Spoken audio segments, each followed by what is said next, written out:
right there. So, and you should, like, you have to open another tab. Hey, ladies and gentlemen, welcome to another live stream. I'm here with my friend Heather. Heather, how are you? I'm doing fantastic. Very cool. So, Canine Advocates, and it's going to be, we need to get that website to you too. I forgot that domain. Oh, yes. I appreciate that. No, I'm stoked. I'll blast it at the end so people know where to find me. And then I will have to make it. Cool. It takes a little bit for people to trickle in here. So while that's happening, I will share this. And then do you want to tell people who you are, where you're located, and what you're all about, Heather? Yeah, absolutely. Should I share it on my page too, or? If you see it, otherwise I'll share it on my, do you see it on the Bow Wow Bill page? Let me check. Oh, I don't even see it on the Bow Wow Bill page for some reason. Maybe I need to refresh the page here. Oh, there it is. Okay. Nice. Everybody share this. Yep. More okay, options. Cool. I see it too. I'm going to share it. And yep. My story public. Everybody share it. Cool. All right. I shared it. We're good to go. I shared it as well. Awesome. So who are you? Where are you located at? And we'll go from there. Awesome. Yeah. So my name is Heather Lowell, and I am located in Portland, Oregon, in the Pacific Northwest, although many of the people who know me as a dog trainer know me as a dog trainer in the Bay Area. So that is where I really got my start into dog training. I am a recent transplant to the Pacific Northwest, and I got to say, the nature is awesome. The rain takes some getting used to.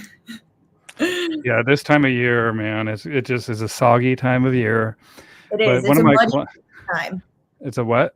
It's muddy. Muddy and muggy. Mm-hmm. And foggy. Mm-hmm. Sad, a little dark. But at least you got your Dungeons and Dragons and depression to go with it. Yes, absolutely. Absolutely. Sorry, go ahead. Somebody said to me, the weather up here in the wintertime makes your music sound better. So take that for whatever, because you're stuck inside and everything's dark and rainy. And so I kind of liked it. I was like, hey, that's a good way to look at the stuff, you know? Absolutely. See, this is about the time of year that I just plan all of my seminars and plan to go visit all of my California clients again, just as an excuse to get back out. But honestly, this winter is not as bad as the first winter. The first winter it just caught me off guard, truly. Being a California girl my whole life, like I took weather for granted and I never will again. Yeah, wait till it gets to me around April. Yeah. Right? Because you just want it to be done with, and then you get hit with another couple weeks of just foggy weather, and or not foggy, but cloudy, overcast, even if it's not raining. But I like that you moved up to the Pacific Northwest. You're not too far away from me. Yeah. No, I'm really stoked to be here. And I'm a big backpacker and outdoorsy person and horseback rider. So it's nice that there's so many more legal places for me to ride my horses up here. That there's a lot more options for us for the camping and for the backpacking. Although it is interesting backpacking in a place that you don't know the wilderness well. It's like most of my backpacking was done in like Tahoe area and Desolation Wilderness or McCollum Wilderness. And I know those places very well because I went to them frequently. So I could probably find my way back out of them. But the wilderness is up here. You have to know what you're doing and how to read a map and how to get out if you need to and who to call. Yeah, there are people. I've done some search and rescue stuff up here, and people don't realize how cold, how quickly, how wet, and how quickly you can get in trouble up here if you're not prepared, right? Yes, absolutely. But on the flip side, I love it. And like the dogs love it. Like we did our big, we call it the mud hike. So the first big rainy, muddy, gross hike of the year. I find it's better to just commit than to fight it. And so we go with the intention of getting as filthy as possible, like splashing all the puddles, get as muddy as possible. I'll even slip and slide up and down some hills. And so we just play full into the winter and just get as gross as we can, as kind of like the icebreaker into the season. You know, that reminds me, I'm trying to look up this backpack. Oh, here it is right here. So, we went out hiking, and I want to show you this this little thing that I saw that actually saved one of my dog's lives. It wasn't my personal dog, but I went out with some clients, and they didn't realize uh, how inept their dog was. Mm. And when I started, we got to, it was a 2.5 mile, but we went up uphill quite a bit. And I was looking at their dog, and I'm like, "How old is your dog?" And he Mhm. was just about 10 years old, and I'm just like, "Oh my goodness. Are you sure your dog can handle this?" And that dog could not handle it. And so let Mhm. me show you this, you guys. This is a backpack, and especially for our older dogs, like somebody had one of these bad boys. That's brilliant. We And always have a dog first aid kit at the very least, but I think having one of those, I can see how that would definitely save your life. yeah, this was luckily, I don't know if this was the exact one. I think it was, but this was a backpack that you wear that will, maybe that's not it. Maybe it's just a harness that they used, but they luckily we had this and we could carry the dog down, um, Mhm. because there's no way that that dog was going to make it. And it was a learning lesson. And like I said, there's things that you experience that you're like, oh my gosh, I never even thought about this, right? Mhm. And Until you're in it. until you're in it. And I was thinking that we'd have to make him like a sled or something where like some logs and then branches in between and then dragging him down. But luckily we had that, and started heading down with that dog right away. He was okay. But that's what as you were talking about the mud hikes, Mhm. to be sure that you're prepared, but also you're prepared for your dogs. And a lot of times too, I think people are blind to the fact that our dogs are getting old, and they think that they can handle it, where it's like, no, dude, you need to consider dogs are considered senior citizens at 8 years of age, right? Mhm. So Yeah, and it's a different kind of walk, right? Like it's not even just the distance itself, it's the type of terrain that you're covering at that vast distances. I had a Great Dane that I brought backpacking with me once. So he was one of my first like large human aggression cases. He was 186 pounds. His name was Bullseye. I loved him, but like I could, from a barely a squat, look him directly into the eye. He was just this massive animal. And I'll never forget, he taught me just how important nature is in behavior modification. So, he was one of those dogs that hated going outside, hated walks. And so, as we're trying to do our counter conditioning and I'm trying to help him to want to, be a little bit more comfortable around people and just around the world in general, we just weren't getting anywhere. And so I was like, let's just take him backpacking this weekend. And we picked a backpacking trail that was in total 3 miles in total. And that was hard for him.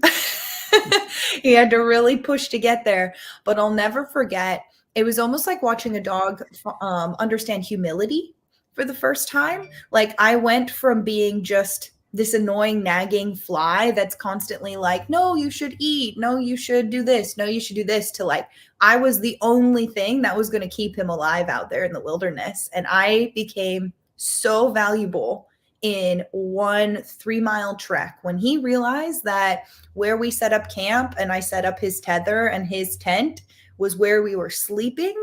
I took on a whole new meaning for that dog. And like I said, he was one of my first behavior mod cases, but he taught me so much, and I do that with every behavior mod. If I can backpack with them, I will, but just going into nature, getting out of the city, getting out and away from the distractions, and just letting a dog see that your value extends past the hand that fills the food bowl is something that really helps so many dogs.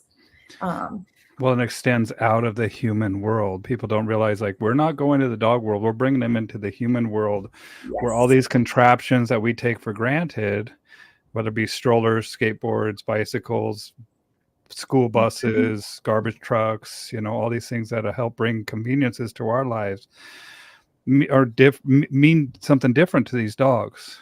Yes. And it's two-part. It's one, it's taking them out of a human world and going out into the wild, but it's also venturing together on a journey where you guys go together and you come back together to decompress after the experience of being out in nature, right? But it's also important to observe what happens to them during that time of building a relationship in a different environment. Absolutely. One of my favorite backpacking trips that I did, it timed out so that at the time I had 4 5-month-old puppies.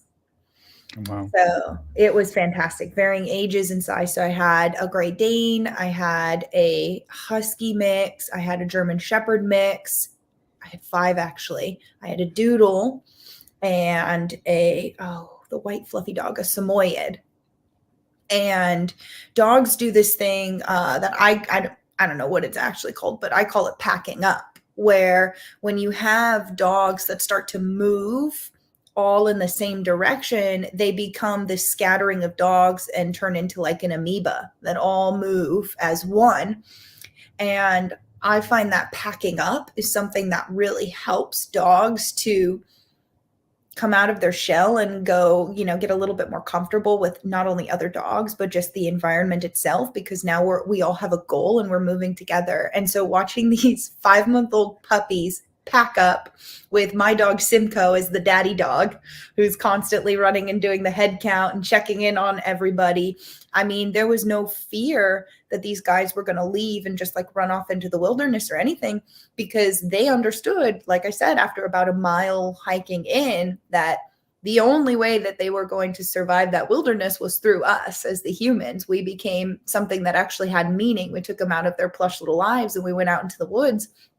And I mean, to this day, I still talk to all of those clients, and their clients love to go out and camp and go out in nature and go hiking. And they all have fantastic off-leash recall, because that's where I taught them off-leash recall, was out in the wilderness, where, you want to come back and sleep in this nice cozy bed with me. Well, you got to come back when I tell you to do it. But yeah, it was just amazing just watching this pack of puppies just frolic through the wildflowers, and they'd get, about 100 yards away and they're like, where's my people? Well, it builds camaraderie too with Yes. them, but the confidence that it builds within that individual animal too, because now they're part of a pack, and it's, I call it strength in numbers, right? It's like, and like you said, we are stronger together than we are divided.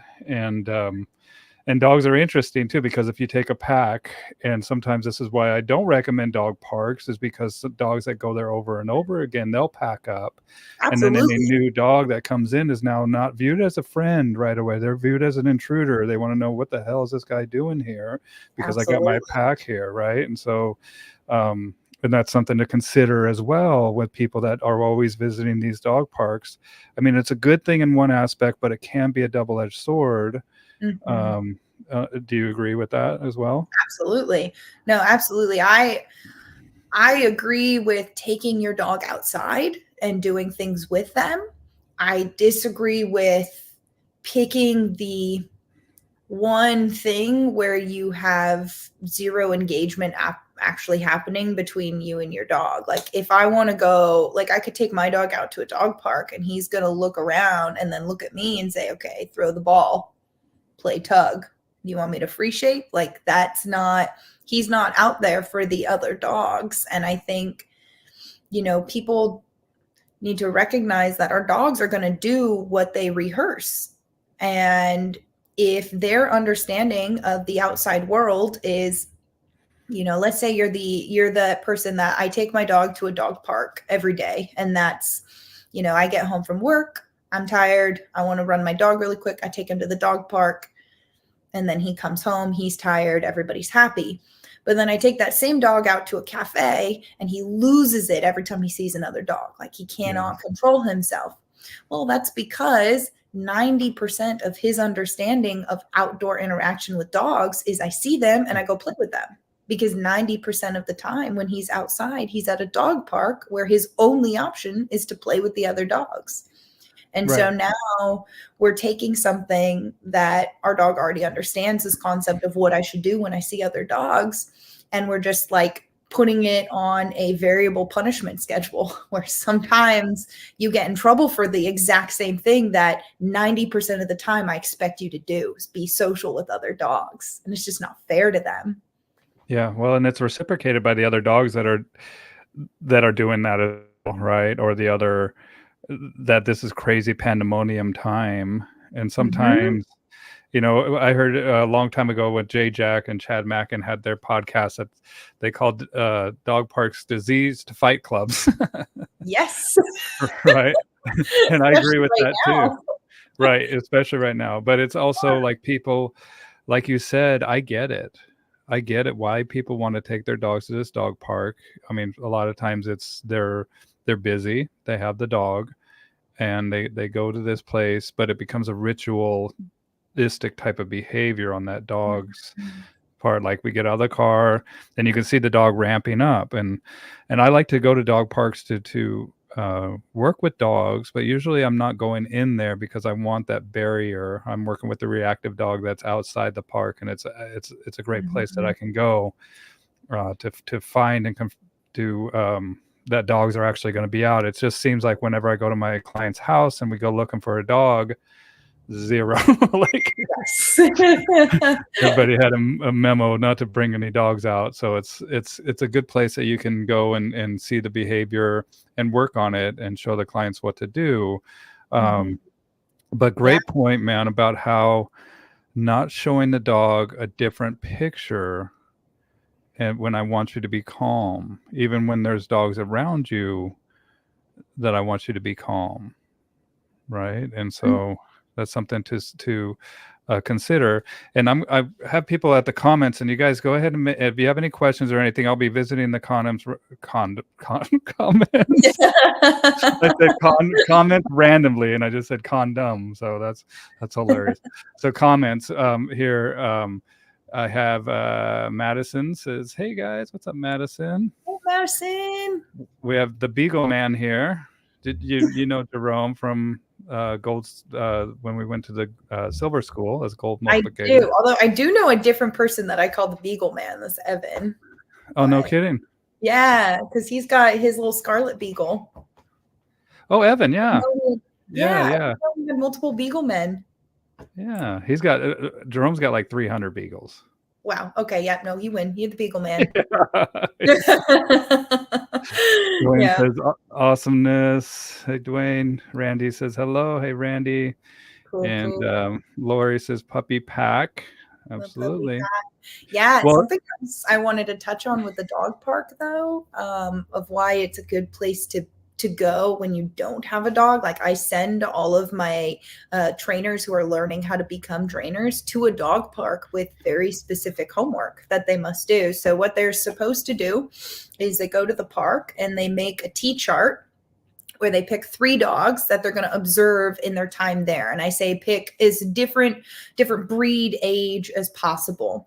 Okay. And you're going to record what the dog is wearing and how it exited the car. Did they just open the door and the dog flew out and ran straight into the gate? Did they have a routine? They asked the dog to sit and engage with them and then heel up and then release them in. Like, well, how did they enter the park? How did the other dogs receive the dog into the park? And then you spend 100 seconds observing behavior. And in that 100 seconds that you're observing behavior, every 5 seconds, you look at the dog and you put a tick mark in one of the 2 categories. Is it engaged with the owner or is it not? Engage with the owner means it's actively playing with the owner, or it's training with the owner or it's heeling right alongside the owner. Not is sniffing a bush, playing with other dogs, running around, or more than 10 feet away from the owner at the time. And then we use those values to create the actual percentage time that the dog spends engaging with the owner at the park.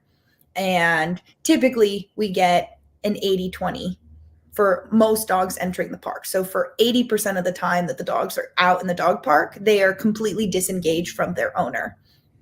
And we also see a correlation between those dogs who are completely disengaged with their owner and how they enter the park. So those dogs that are heeling up to the gate and paying attention are closer, they're the reverse. They're 20% of the time they're disengaged, 80% they're engaged. Whereas the dog that you just open the door and he flies into the park, that's probably 100% disengaged from the minute he leaves the vehicle. Yeah. Well, and it's like negative punishment to get him back in that vehicle as well, in some aspect. And I love that. I love that. I've had homework for people that can't read dog body language as well. And I'll have them go there and I want them to notes. And we have, I don't know if I have the book readily available. Oh, I got one of them up here. I've talked about this one. Well, not this one in particular, digression in dogs, but this other Brenda Alof has another one where it's dog body language. And it's not, I don't know if I really, everything has its, like, when you're looking at a snapshot of a dog, we have to consider what brought us to that snapshot. Mm-hmm. But in some general terms, it does have value as far as like looking at stress signals that dogs are exhibiting. And I tell people, look at dog parks and start to look for that kind of stuff, right? With tail down, head down, shirking away, whale eye, panting. Yep. All this stuff that the dog is offering that's saying, hey, I'm not 100% comfortable here. Yeah. And to me, it's easy to see because I just have had this sixth sense with dogs and being able to read them ever since I was a young kid and being brought up around them. Mm-hmm. And I had to learn that not everybody has that vision that they can see this with dogs. And sometimes when we're working with our animals, it is that trust and the rapport that we're building, but it's that trust is the cornerstone is love and just being able to be in a situation where they know that they're protected and they know that they're safe. And that's huge.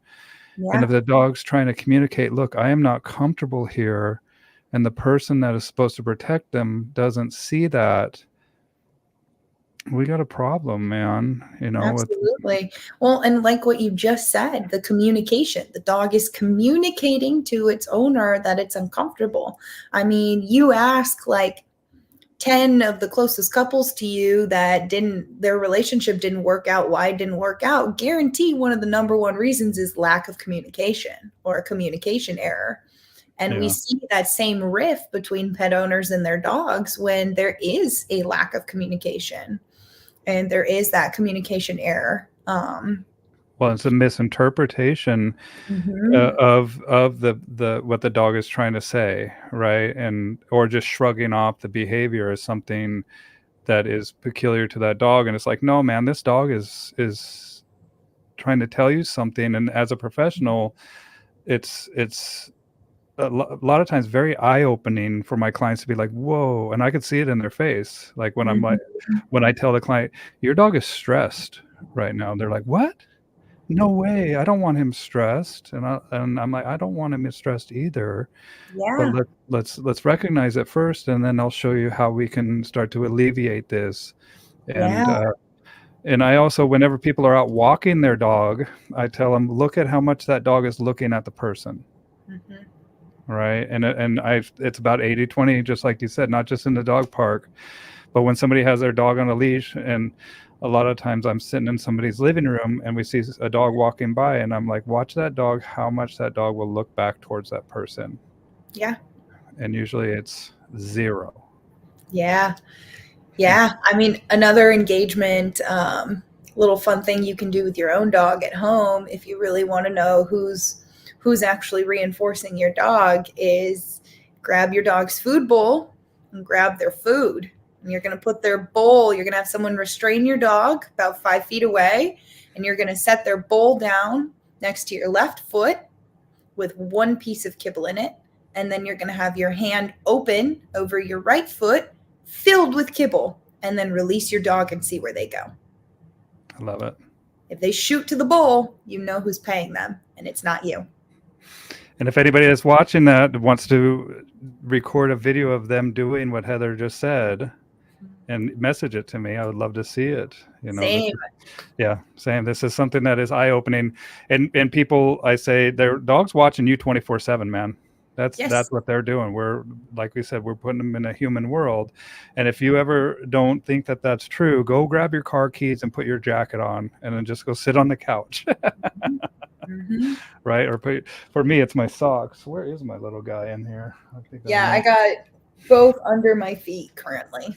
Yeah, I think mine is out there. I have a guy that's had a little stomach ache. He's had some issues, so we're just kind of keeping an eye on him. But what actually, I want to go back and we'll revisit this. But I love what you were saying about observing the dog and making that little T-chart and just observing not just the dog but the relationship, the engagement, what the owner does as well. And a lot of times too, when you see the people, or excuse me, you're watching the dogs, but then you go and look at the people, and a lot of times they got their phone out and they're engaged with the electronics or talking with other people. They're not too engaged with that dog as well. So it goes both sides, not just the dog checking in, but also the person checking in with that animal. And some dogs' parts are way better than others, just by the way that they're structured, the things that they have to offer. And the size. And the size is huge. Yeah. We don't want to bottleneck. And same thing with like the openings. Like I have a dog park here with 2 gates, and that seems to help.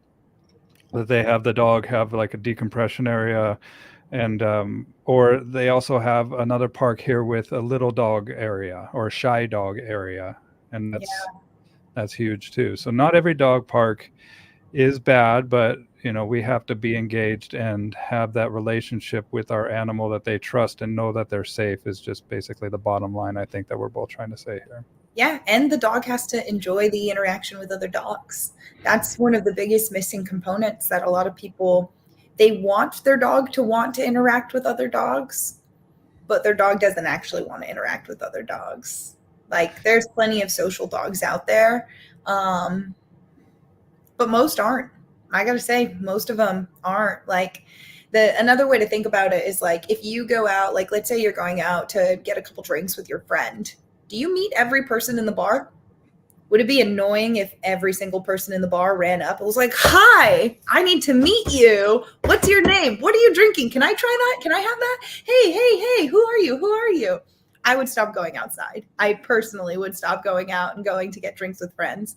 But if we look at dog parks, that's exactly what is happening, is you have that little extrovert that's entering the bar, and then people swarm, and now they don't like the park anymore. They don't want that interaction. Most dogs, like a good, healthy dog-on-dog interaction, lasts 2 seconds. We sniff, we circle, we move on. That's it. Same thing with me and people I see on the street. I say, hey, they say, hey, and we keep moving on. They don't stop me and spend the next 20 minutes trying to play tag with me. Yeah, and if they did, then it would be creepy. Exactly. It would be, not good, not feel good. And I might start biting, growling, lunging, barking. Well, I want to go back to what got you. I want you to think back a little, Heather, here, okay? Heather. All right. Little Heather. So, and you don't just work with dogs. We do this talk dog stuff, but you work with horses and other animals, and you actually went to school. So I want to go back. What got you working with animals as a young girl? Oh, that is a fantastic question. So I'll start with a story where in 2nd grade, I had just moved to where my parents had moved over to Temecula, which is like this tiny little town in Southern California. Well, it's not tiny anymore, but at the time it was a tiny little town. And it's always been easier for me to read animal body language than it is to read people body language. Now I'm good at both, but the animals came a little bit more naturally to me. There's a little less pressure, I think, on it. And my elementary school teacher started calling me Animal Girl, like teasing me, calling me Animal Girl. And so the whole class started calling me Animal Girl. And I decided, you know what? If you can't fight them, join them.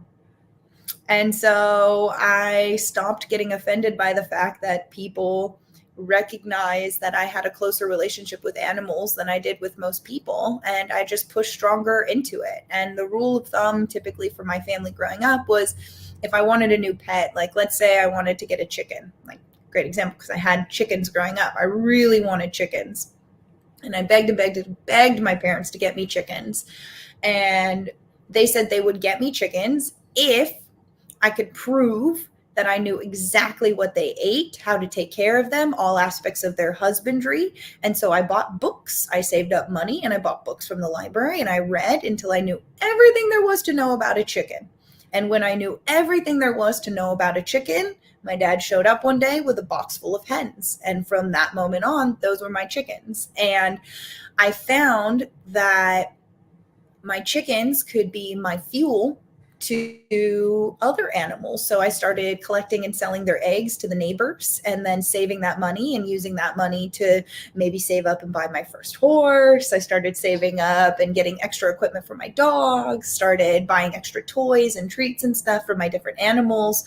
And at one point in time, my parents did have to change the rule from as long as you can prove that you can take care of it and you are financially responsible for it, which my chickens funded most of my other pets. But they did have to change that when I got to, I think, number 38 of pets. I had 38 different species that I was taking care of as a kid. But yeah, I just, for me, my basis in animals always came from education. I grew up on a farm, and part of how I was raised was as an advocate for my animals. One day I woke up and I sat down and I made myself a bowl of cereal, and I was just sitting there eating a bowl of cereal. It's like a Saturday morning. I'm maybe like 10, 11 years old.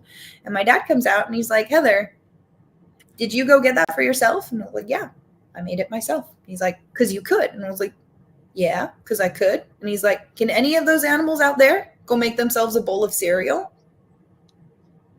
So you go take care of them first, and then you feed yourself. And that is how I was raised. Okay. And so if I wanted something, I needed to make sure that I was the one who was financially responsible for it. I needed to know the ins and outs of every aspect of that animal's husbandry. I needed to have a plan of action, and I needed to put their needs before my own every single day. Makes sense. And that's where a lot of kids, like when I talk to people that they want to get a dog for their kid, I'm like, you get that dog for you first, right? Because a lot of times that's what happens, is that the kid, just life happens, right? We get busy with stuff, and they ultimately start taking care of that animal.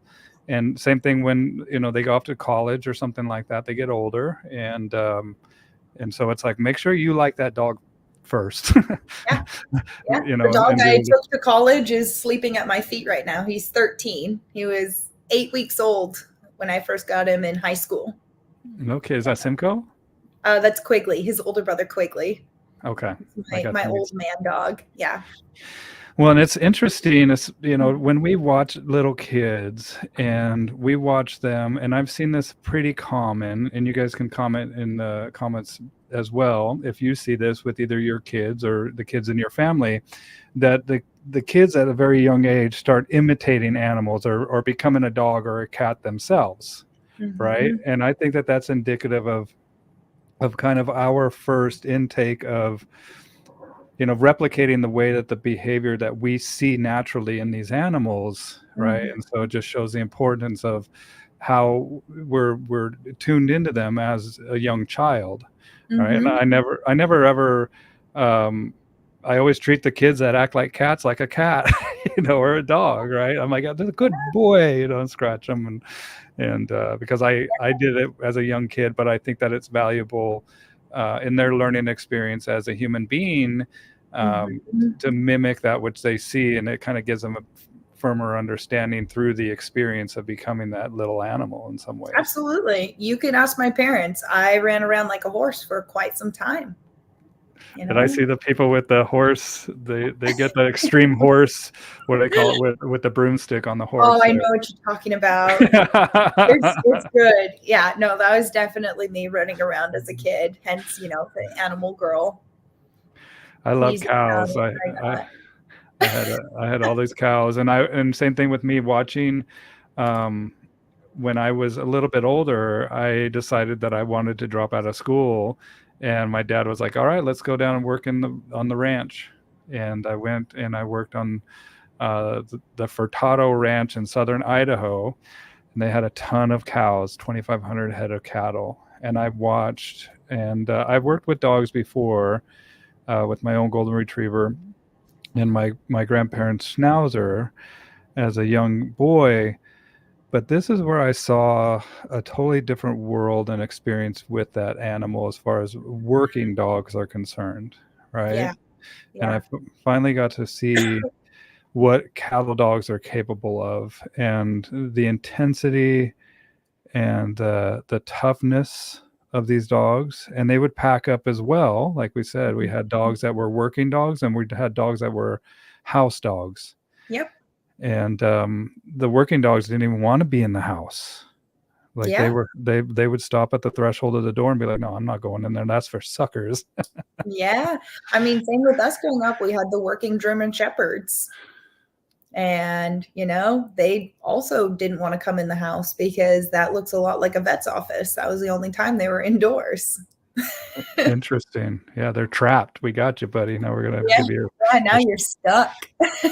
Well, and likewise too, if any of the house dogs were ever caught in the field without a human escort, they would get their butt kicked.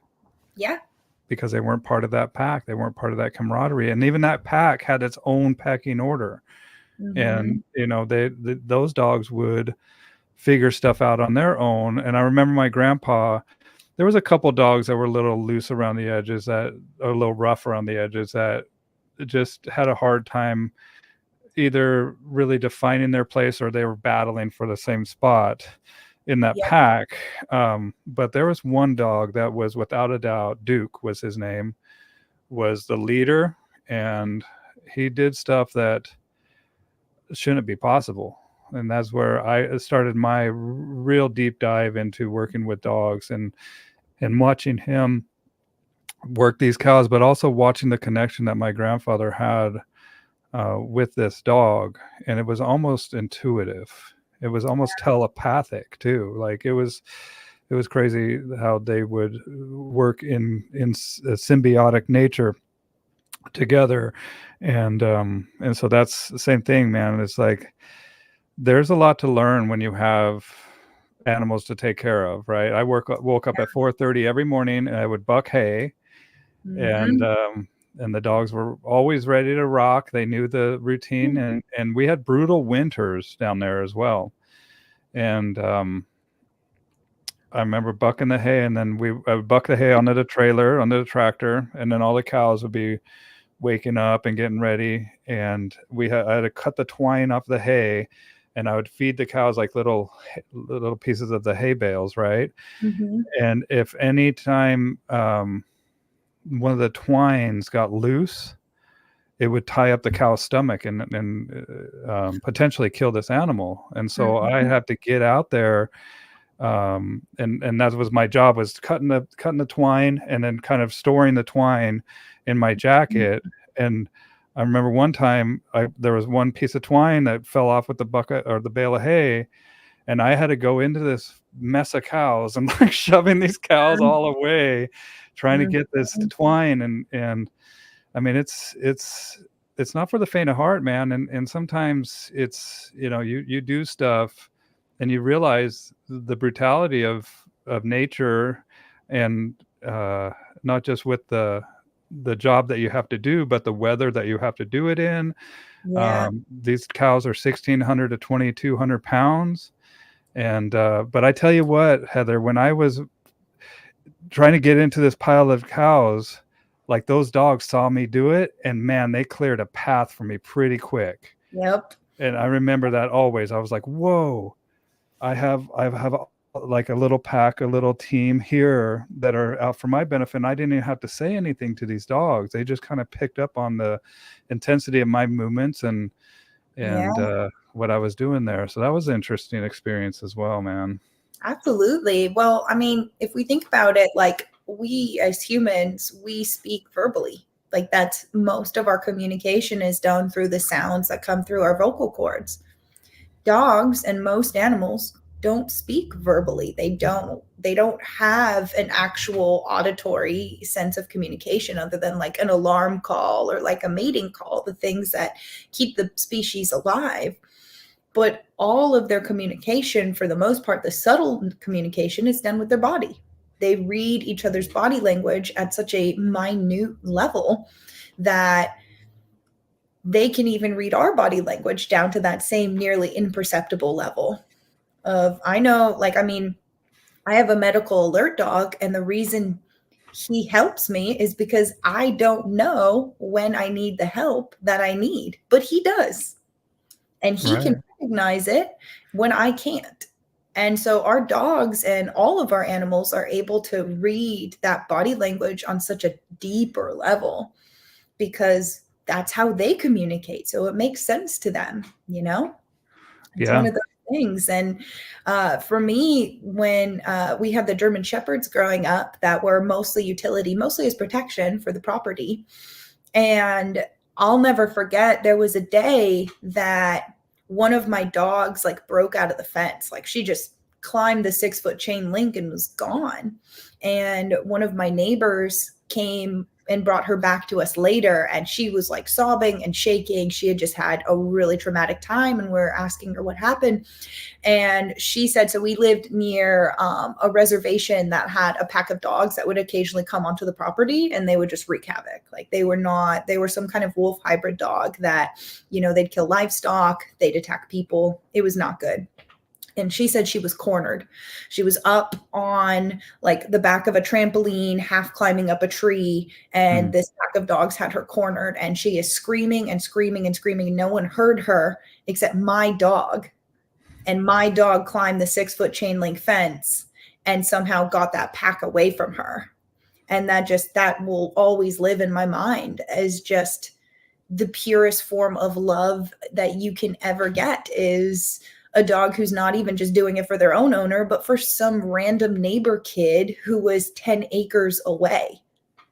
Yeah, it's wild. And, they you got to hand it to them. They are truly incredible animals. And we play so closely with the obedience, disobedience of our dogs as dog trainers. Like, you need your dog to some aspects be a little disobedient. Like in that moment where you're jumping in to get the twine from the cows, if your dogs were all in a down and they saw you jump in and they didn't break that down to go help you, that's technically bad.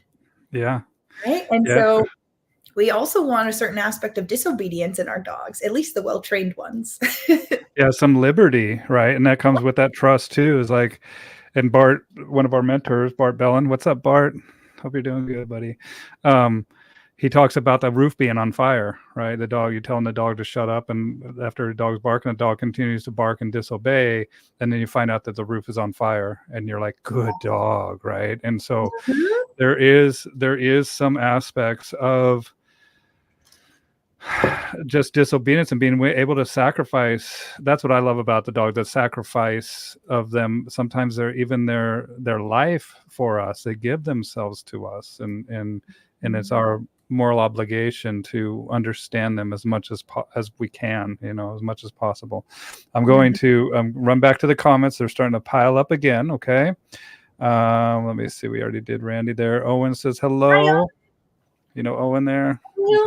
I like the picture, do. Owen. Look at the Christmas tree in the background. That's pretty cool. Yeah, that's Owen and Ellie. They're two fantastic trainers in the Bay Area. They came to one of my schools when they first started out as dog trainers. Beautiful. And they are likely going to be at the upcoming Silver School in March. And maybe the upcoming Gold School that you and I are going to. Maybe the upcoming Gold School. That's right. And we'll do up here in my property, and I can't wait, man. Excited to learn more about this random trainer. Okay, Will. Yeah, And Will is what's that? That's my mentee. Oh, is it? I figured that it wasn't a random trainer here. He was literally at my house less than 2 hours ago. Awesome. Welcome, Will.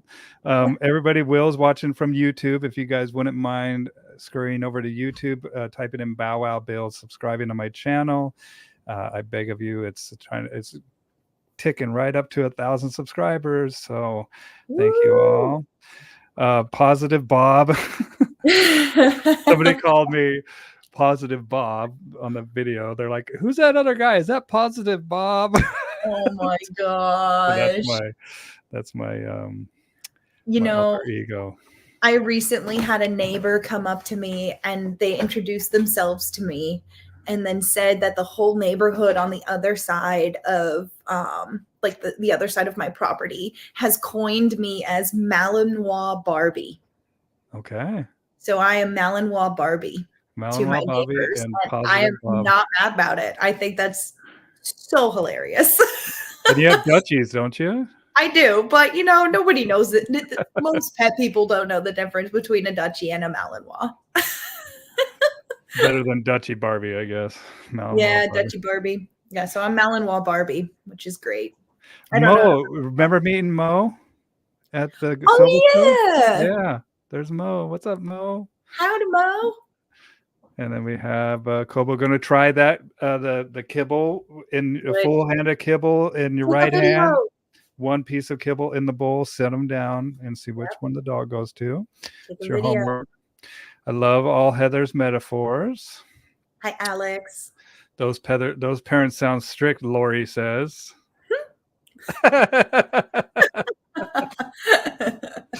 Love you, Lori.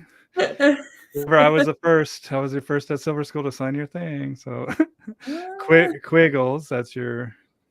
Okay, wait. I got Michael wanting to ask something here. Ask Heather about the difference in the delay periods between new and known stimulus in classical conditioning pertaining to prey versus predator species. Do you know what he's saying? The difference in delay periods between. I have an idea. I do have an idea about what he's saying. So when we were at Silver School, we had this fantastic conversation where we were essentially jokingly debating the 1.2 second rule, which for those of you guys who aren't dog trainers, when we're doing our classical conditioning, you typically want to pair your unconditioned stimulus and your novel stimulus within 1.2 seconds so that the animal can understand. So like if I want, it's the reason every dog barks at the doorbell. It's because the doorbell is typically the precursor for someone entering. And so they're not barking because of the doorbell sound. They're barking because they're classically conditioned to understand that the doorbell means someone is coming in. So I was talking to Michael Bishop about how when you're working with a prey animal versus a predator animal, there's a difference in that period. There's almost a delay sometimes in the prey species than there is in the predator species. And I hypothesize that the reason I see sometimes a bit more of a delay with the prey species, like if I'm working a horse versus if I'm working a dog, is because if you think about it in nature, sorry, I almost threw my laptop. Okay. If you think about it in nature, if a prey animal is surrounded by wolves and they hear a sound and their first response is to just jump and run, there's a chance they're jumping and running straight into the mouth of another wolf. They need an additional second to process the information, process the novel stimuli, and then make a decision based on that novel stimuli so that they're not jumping directly into a predator's mouth. Whereas the complete opposite is true for a predator.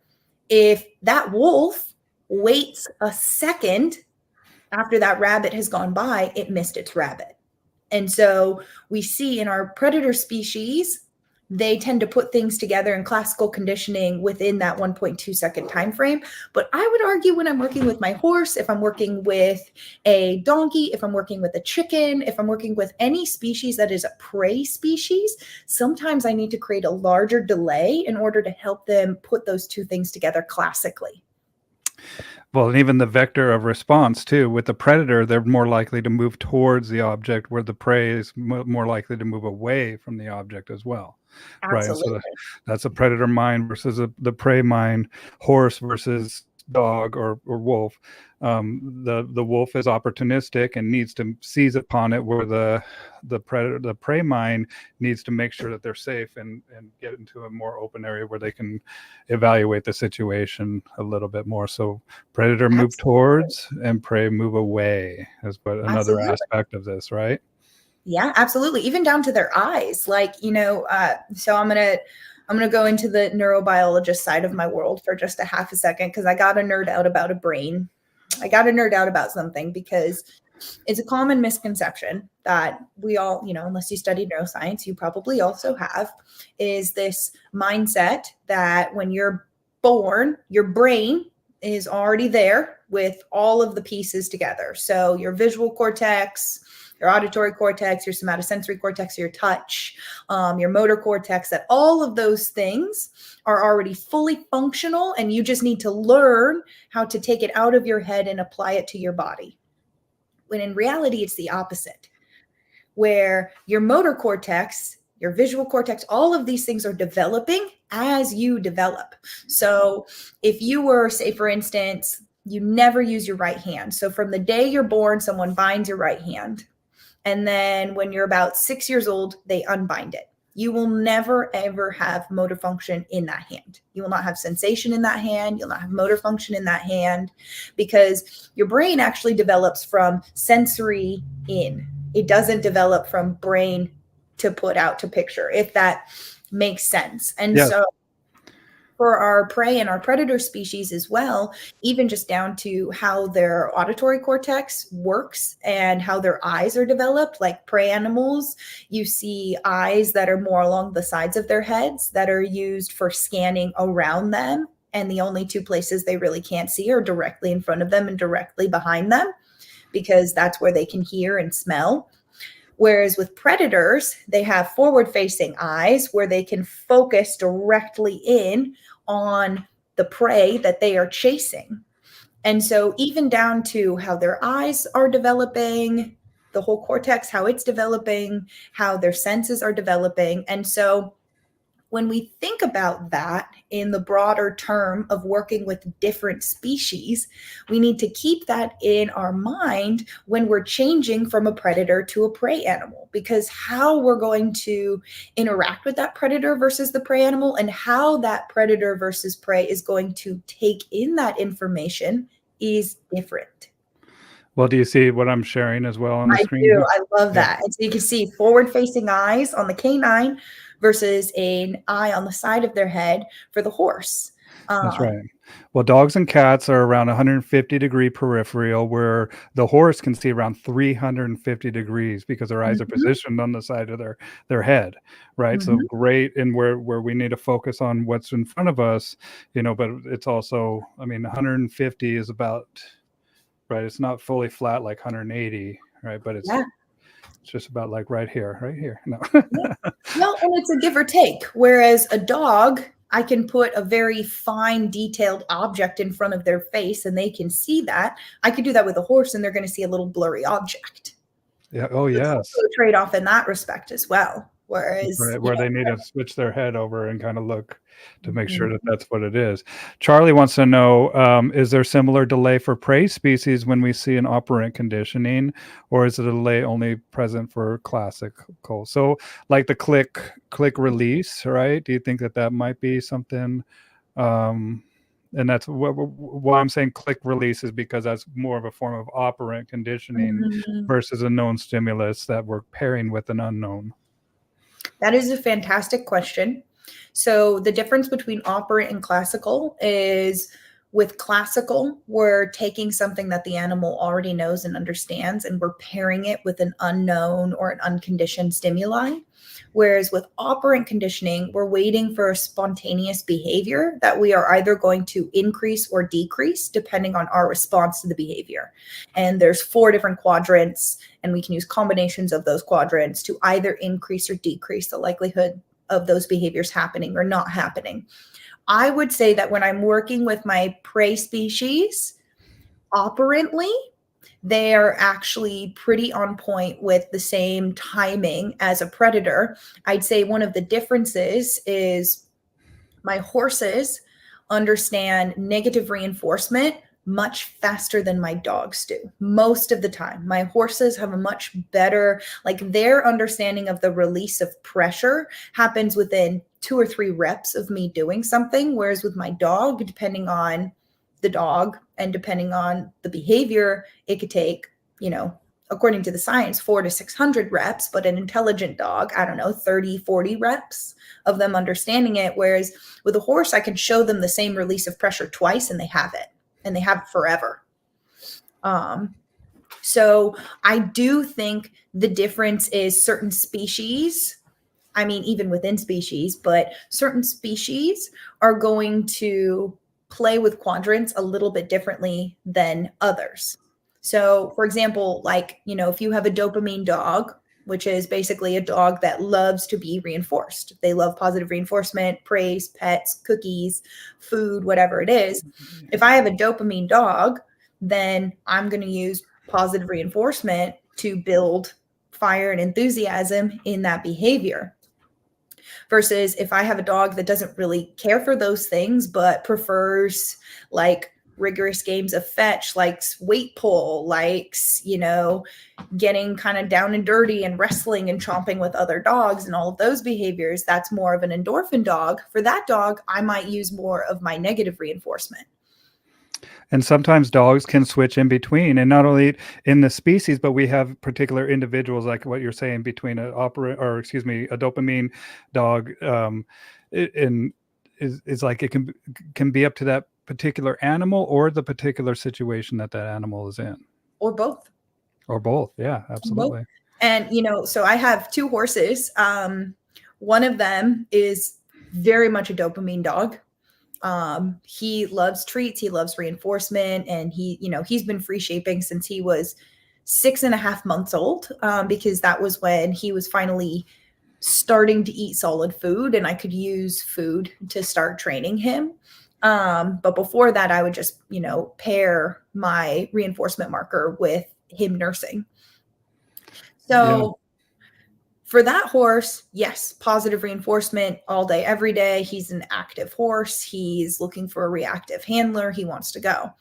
Now, my other horse, Sven, is a big Belgian draft who his preferred state is sleeping.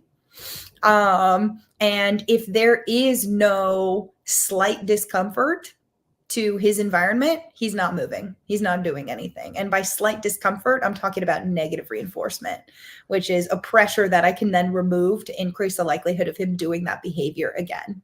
So without that, he's not doing anything.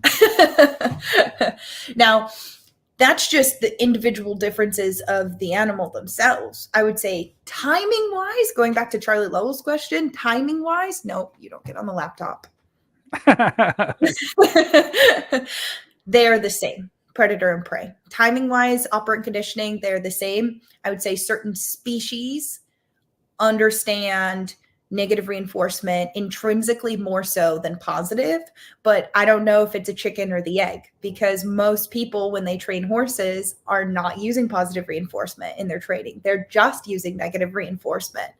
And so if that's the only way I understand how to learn, that's obviously going to be the way that I learn.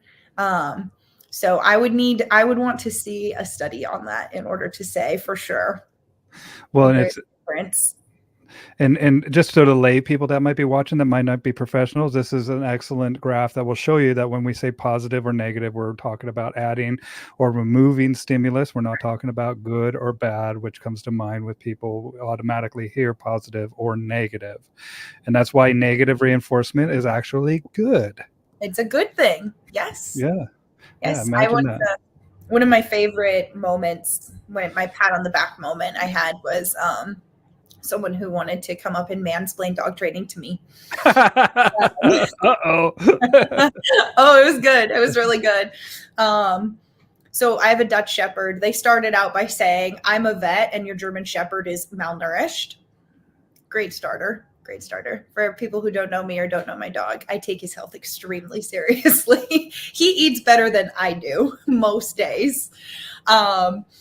But they were saying, no, the only way to train is with the positives. You just train with positives. And I'm like, okay, so like positive reinforcement and positive punishment. Yeah. Okay. Could you tell me what positive punishment is? Well, it's positive. Yeah, it's So good. They thinking just it's saying good. something is positive is not, we're just talking adding and removing. We're not saying something is good or bad. We'll take connotations completely out of it.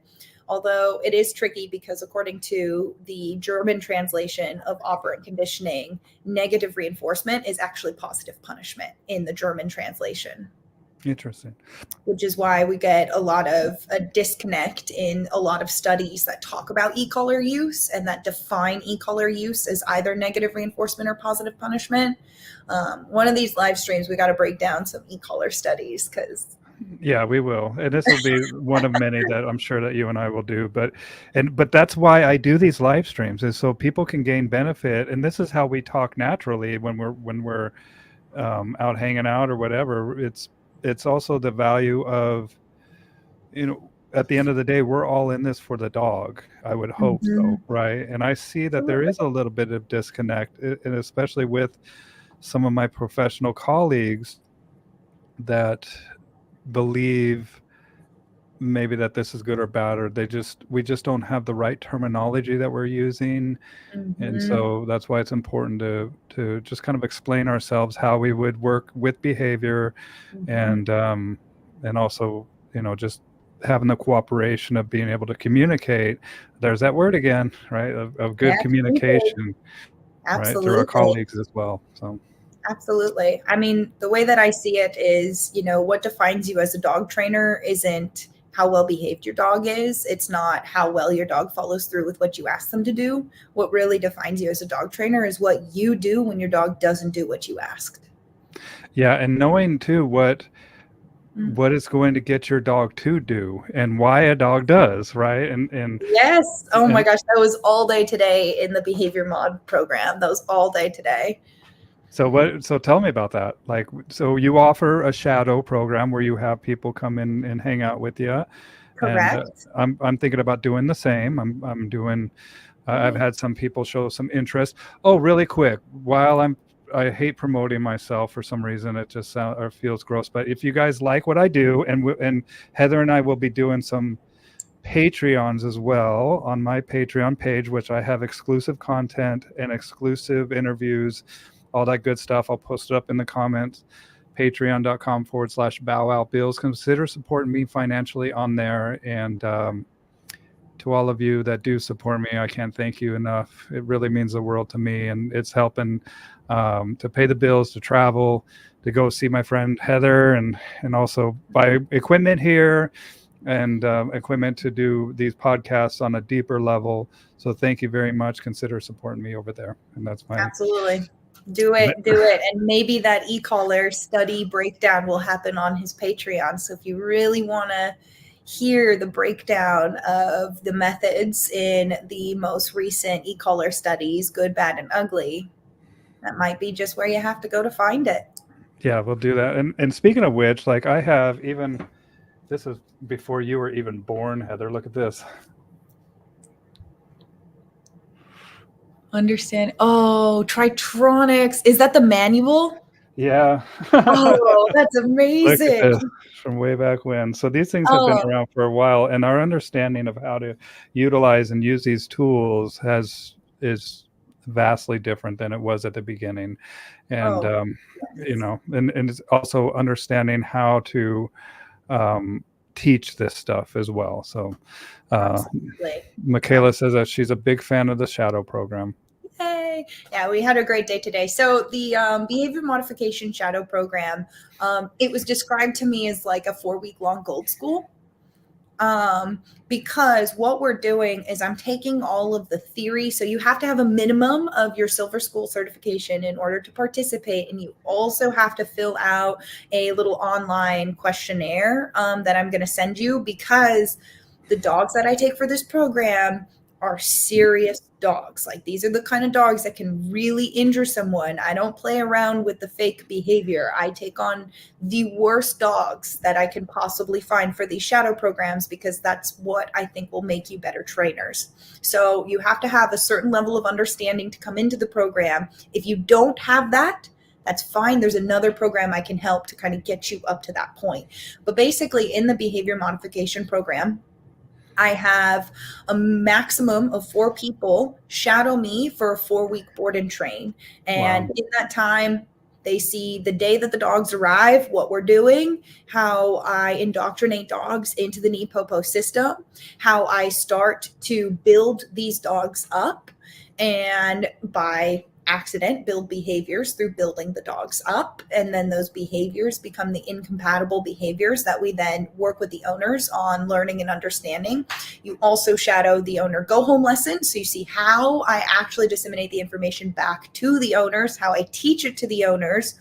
I have a complete open book when it comes to this shadow program. I'm not going to do anything behind a closed door and not tell you about it, even down to the emails I send to the client, how I communicate with them, the videos I send for them, the videos I make for them. All of it is open for you guys to see, because we need more trainers who can do this. I am full. I have 7 dogs right now. I have 7 dogs.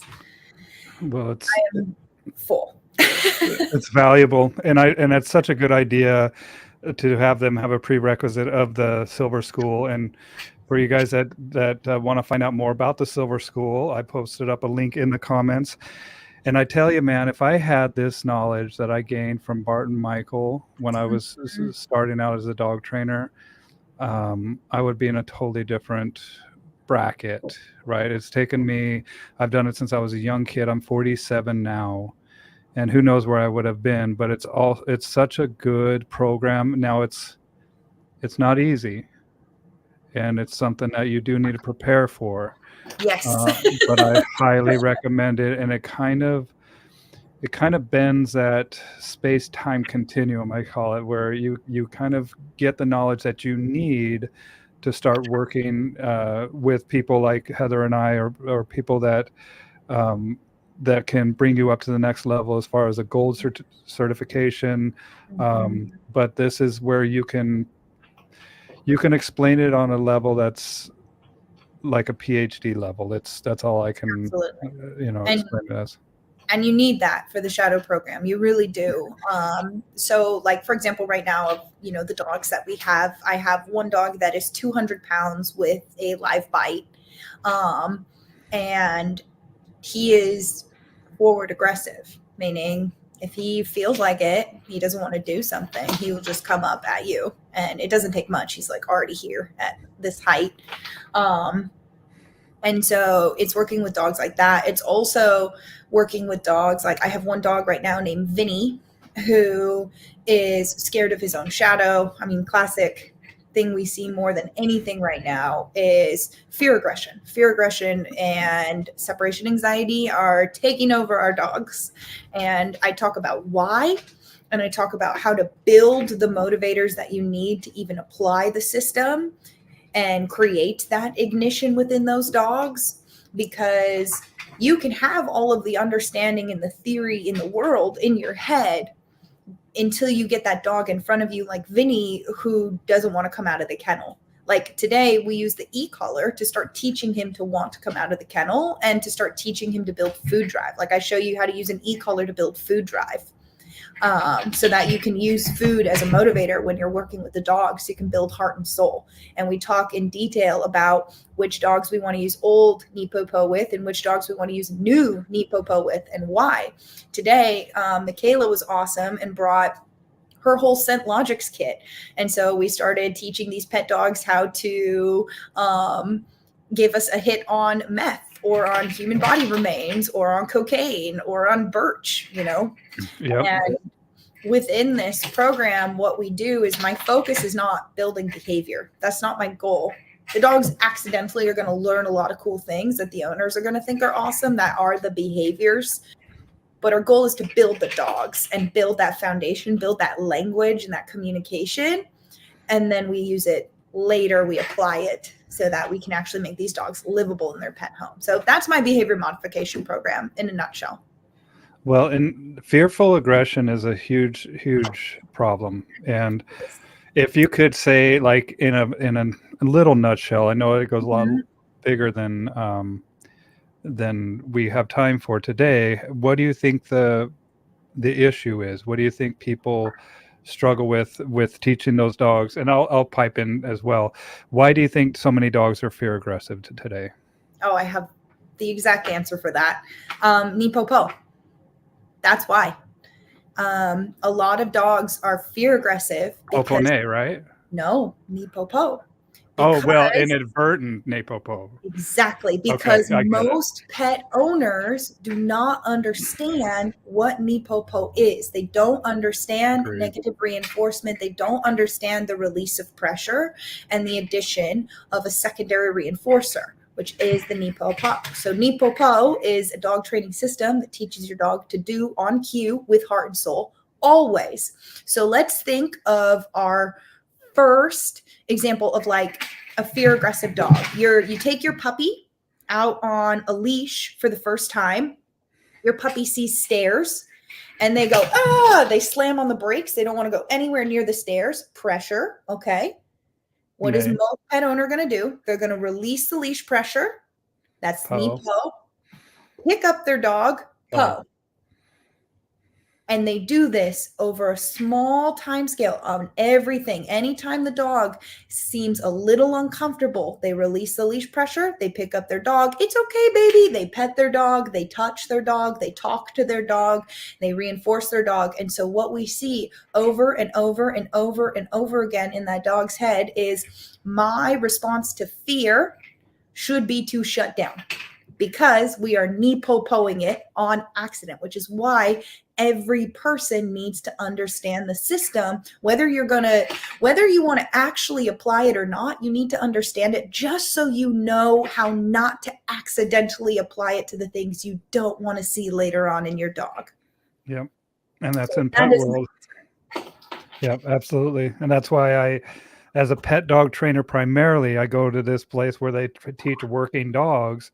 Yeah. And so you can deconstruct it to show people, hey, look, this is why your dog is a nut whenever somebody knocks at the door. This is why your dog is fighting to not climb up the stairs. This is why your dog is scared of its own shadow a lot of times, is because inadvertently you have Napopo'd the crap out of this dog without knowing it, by just being a human being, right? Because we're nurturers by nature, and we don't like to see that struggle.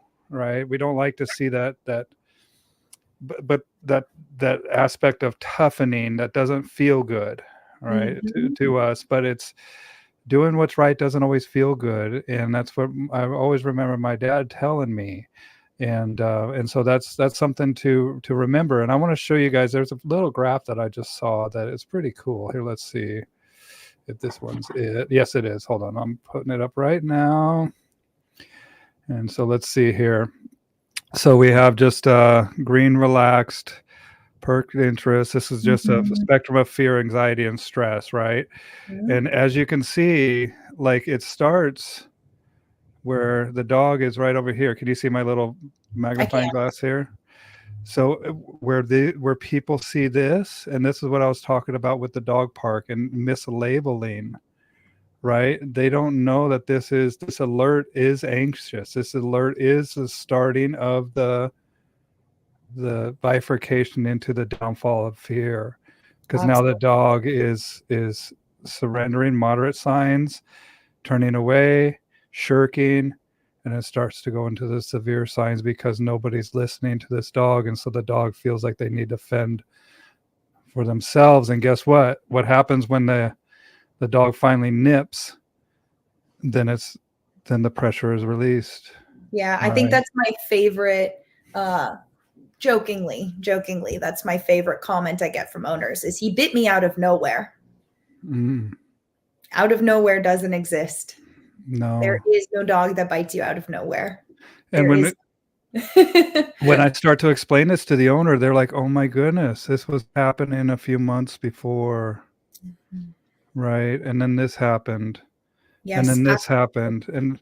And so then we can start to realize and read our dog's language, what they're trying to communicate to us, and that's our moral obligation as not just bringing the dog into a human world, but a human being is a very unique um, creature because we can contemplate, we can reason, Mhm. and because we do have a prefrontal cortex. Miss neurobiologist here. Let's talk about neurobiology, prefrontal cortex, mammalian brain, and Mhm. how behavior starts to get wired, right? We start to develop these neurons that are based on, as you were saying, input through Yes. the visual cortex, through our auditory and our olfactory Mhm. senses, and that starts to wire the brain based on these experiences.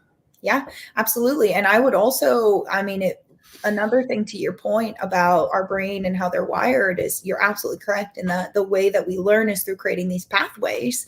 And then through deep practice, we myelinate those pathways and they become a reflex response. But something to keep in mind too, going back to your question on why I think a lot of pet dogs are dealing with fear aggression right now. Well, critical periods are a very critical point for our brain. It's one of the times where our brain is able to take in information without having an immediate emotional attachment to that information, or the sponge brain. I call it the sandbox brain. So Okay. when your puppy is in its critical period, I want you to think of a sandbox. And every new experience that the puppy has, you're drawing a line in the sandbox. Okay, we go to Target and I carry him around the grocery store and he sees shopping carts. There's a line. He sees a baby crying. There's a line. There's the boop of a cashier. There's a line.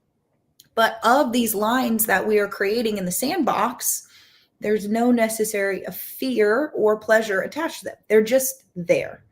Then, when the critical period ends, we pour concrete over all those lines.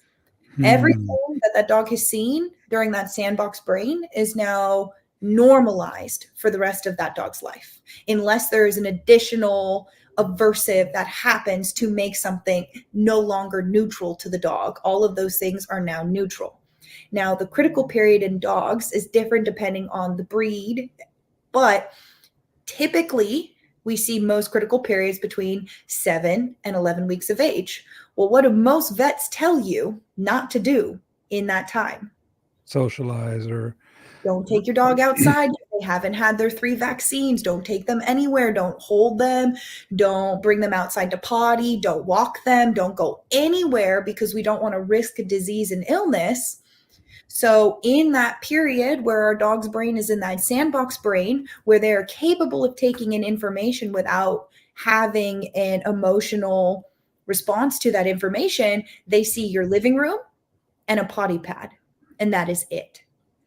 And mm, so, all of these dogs, their first time going outside happens after that critical period where now we have emotional responses to things. Now I don't know how to feel about it. Think of it this way, like, puppies, how long does it take them to develop that sense of fear? Like, I've got a 9-week old that I'm raising as a service dog right now, and I could tell you he is fearless. He will walk straight up to that 200-pound dog in his kennel as the dog's barking and snarling, and he does not have any understanding of fear in that picture whatsoever. But give it 2 weeks and I guarantee he will. the But he's, concrete. yes, That's when the but concrete comes. exactly, but he's seeing that picture now. He goes everywhere with me in a little bubble backpack. I have a little, like, spaceship bubble backpack. He goes to stores and restaurants. He's been on a plane. He goes to grocery shopping with me. He goes everywhere with me because I want to normalize all of these things in his brain. And so, if we don't do that during our dog's critical period, and then we go outside and our dog for the first time sees a man walking down the street with a baseball cap on, and that dog has a fear response to that. Most people are going to look at that dog and they're going to say, he must have been beat by a man with a baseball cap. When in reality, he's just never seen a man in a baseball cap during the time when his brain was not making associations with emotion. You know, I've tell people that is the most important period in your dog's life, is that Absolutely. zero to about 4 months of age, right? Yeah. And that's what we call the formative years, the formative years, Mhm. where the format is being written for the rest of this dog's life. And it's a Absolutely. perfect window of opportunity to show this dog as many experiences as you can, Absolutely. right? And so I couldn't agree more with you. Yeah, so that's another reason we see so much fearfulness in our pet dogs, is because during the time when their brain is trying to normalize our human world, which is hard, our human world is a lot for them, they don't see it. They don't see it until after that period is over. And, what do people fear more than anything? They fear the things they don't understand. And dogs are the same. They don't fear something because they have a history with it. They fear it because they don't understand it. And so a lot of these, the rescue dogs that I see, people are saying, he's scared of this, he's scared of that, he's scared of bags, he's scared of this. And their first response, as soon as they tell me what the dog's scared of, is he must have XYZ, been beaten with a bag, then run over by a car because he's scared of cars. He must have been hit by a man because he's scared of men. When in reality, what's more likely is that that dog just never saw that picture before, and especially never saw it in its critical period. Yeah.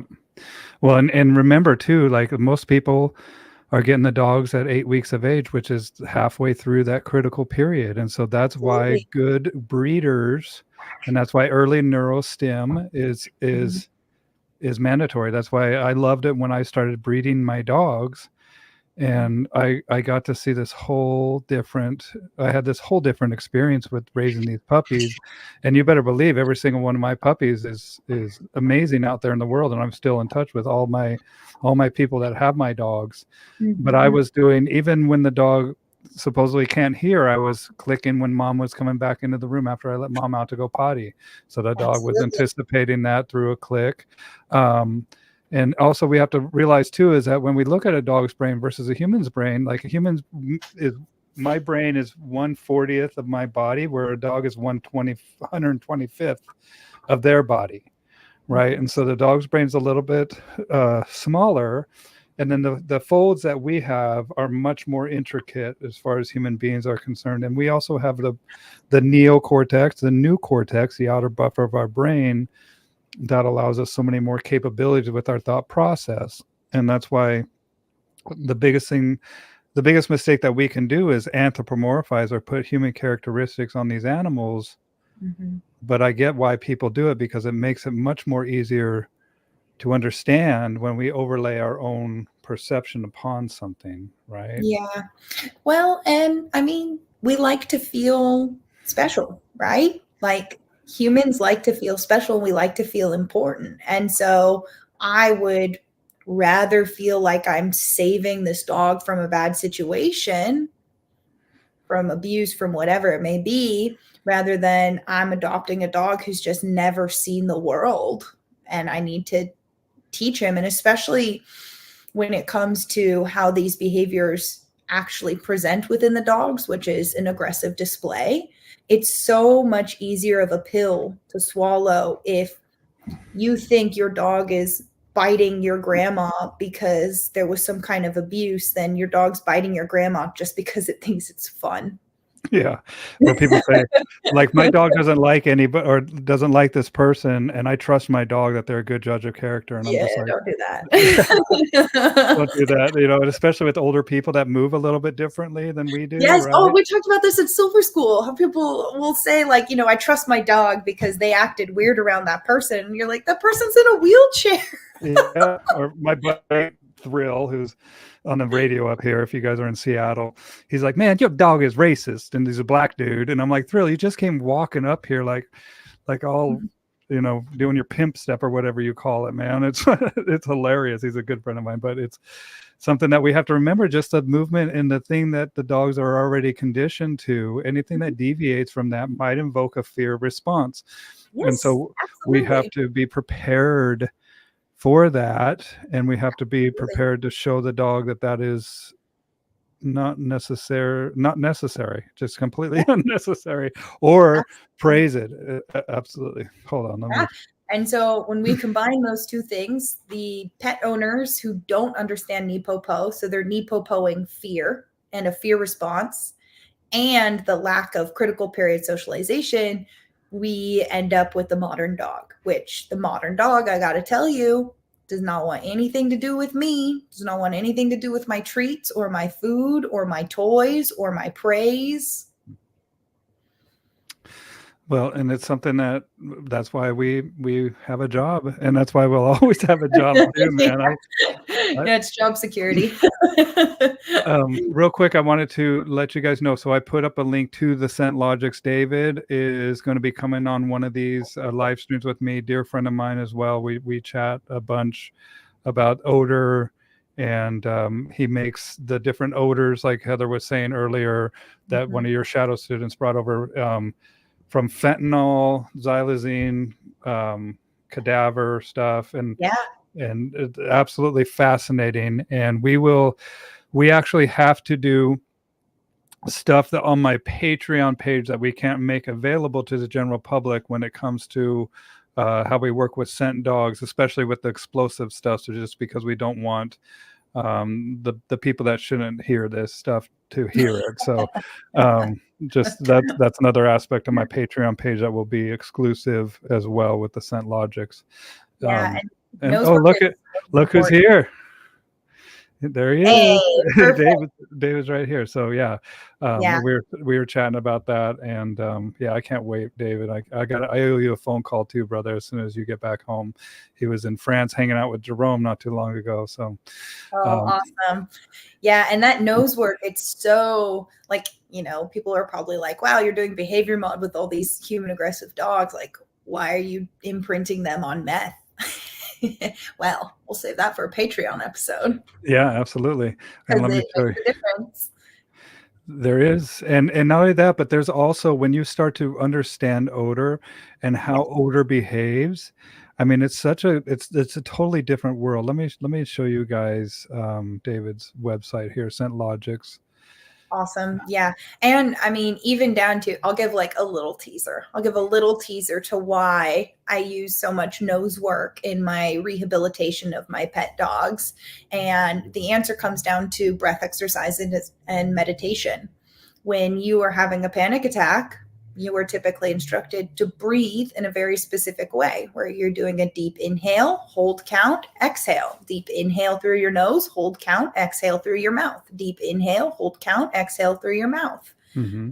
When a dog is on odor, what are they doing? Deep inhale through their nose, hold for a second to register odor, exhale through their mouth. And so it mirrors a lot of the breathing exercises that we use as humans to calm our body. It slows our heart rate.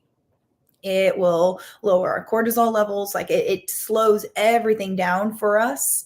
And it does the same for our dogs. So for a lot of these dogs that are really anxious just to exist, sometimes I can help build them up. Well, not sometimes. I do help build them up and build their confidence by giving them a target odor that is their new go-to job. Like I had a dog a couple weeks back who was scared of the garbage truck. And so I imprinted her on, I think it was peppermint was her odor, and had her owners take her out and hide peppermint while the garbage truck was going by. And the dog stayed on task and didn't care less, couldn't care about the garbage truck going by because the dog was on odor. She was doing her job and she was doing her breathing exercises. Well, and when we look at the olfactory sense, even in human beings, that's what I've spoken with David about. Like for me, like I smell rose petals and I think of my grandma. But I don't just think of my grandma. I think of my grandma like walking by me in the hallway or something like that. Like a picture goes into my mind, in my mind's eye, of an experience I've had. Yeah. Like fresh cookies, like baking cookies. I especially now around Christmas time, I think of my mom with the sugar cookies, and I'm sitting there right on the counter next to her, rolling out the dough. an old gasoline engine, and I'm sitting next to my grandpa in this old Ford truck, right? Absolutely. And And so yeah, and so our memory and our olfactory systems are right up against each other. yeah, that oh, and this David says it's fascinating that canines have olfactory receptors on their brain, right? We have 5 million scent cells. Dogs have 120 to 200 million scent cells. Yeah. And they also have that elongated passageway, which just allows for more of those receptors to pick up the odorants as well. Yeah, he says the neurobiology and biophysics of odor is fascinating. I can't wait to get into it with you, dude. And Brent says such a oh, there's Bart. Remember Bart? Hey, Brent? Bart. Hey, Bart Brent. Thank you. My dog just brought me a ball. Yeah, and Kashi's here. Do you know Kashi? I do. I do. Okay. Yeah. He's doing it with this pony, and So, so that's speaking to you as well. yes, Kashi, I am dying to get to know you on a personal level because I also do nose work with my horse, and he's currently working on man trailing. And I would love to talk with you about how you guys are putting that together. Because with the horse, there's an extra special element of safety. Like if my horse is on an odor and he says odor is that way, I need to maintain enough control on his back to say, you can't walk under that tree because you're going to hit me, but still have him be disobedient enough to push me back to odor. And so that is my current feathering I'm working on with my gelding right now, is how to maintain enough obedience not to die on him while we're out hunting for somebody. Well, look at this too. I'm geeking out on noses real quick here. So let me show you Oh, this. he's one to geek out on. Well, let me see here. I think it's this one. Oh, whoops. Let me put that down. Give me a second. I'm the only guy here I'm like Jamie on Joe Rogan here. So what do we have? We have a vomer nasal organ, olfactory bulb right here. Look at that. Mm-hmm. Ethmoid turbinates with olfactory epithelium. Nasal turbinates with respiratory epithelium. So it's this is where the chamber of the respiratory, and not only that, but you notice the little slits on the sides of the dog's nose, right? So they can intake a scent, and then they can blow out. So that's what the respiratory. So the scent will be saved to go back to the olfactory epithelium and the olfactory bulb, and where the respiratory chamber is used to control the actual breath. And so it doesn't, if the dog is say like I'm sniffing my microphone, that I can breathe in, take in the scent, and then have like an exhaust pipe for my nose where I can breathe out to the side so it does not distort the scent that I'm bringing in.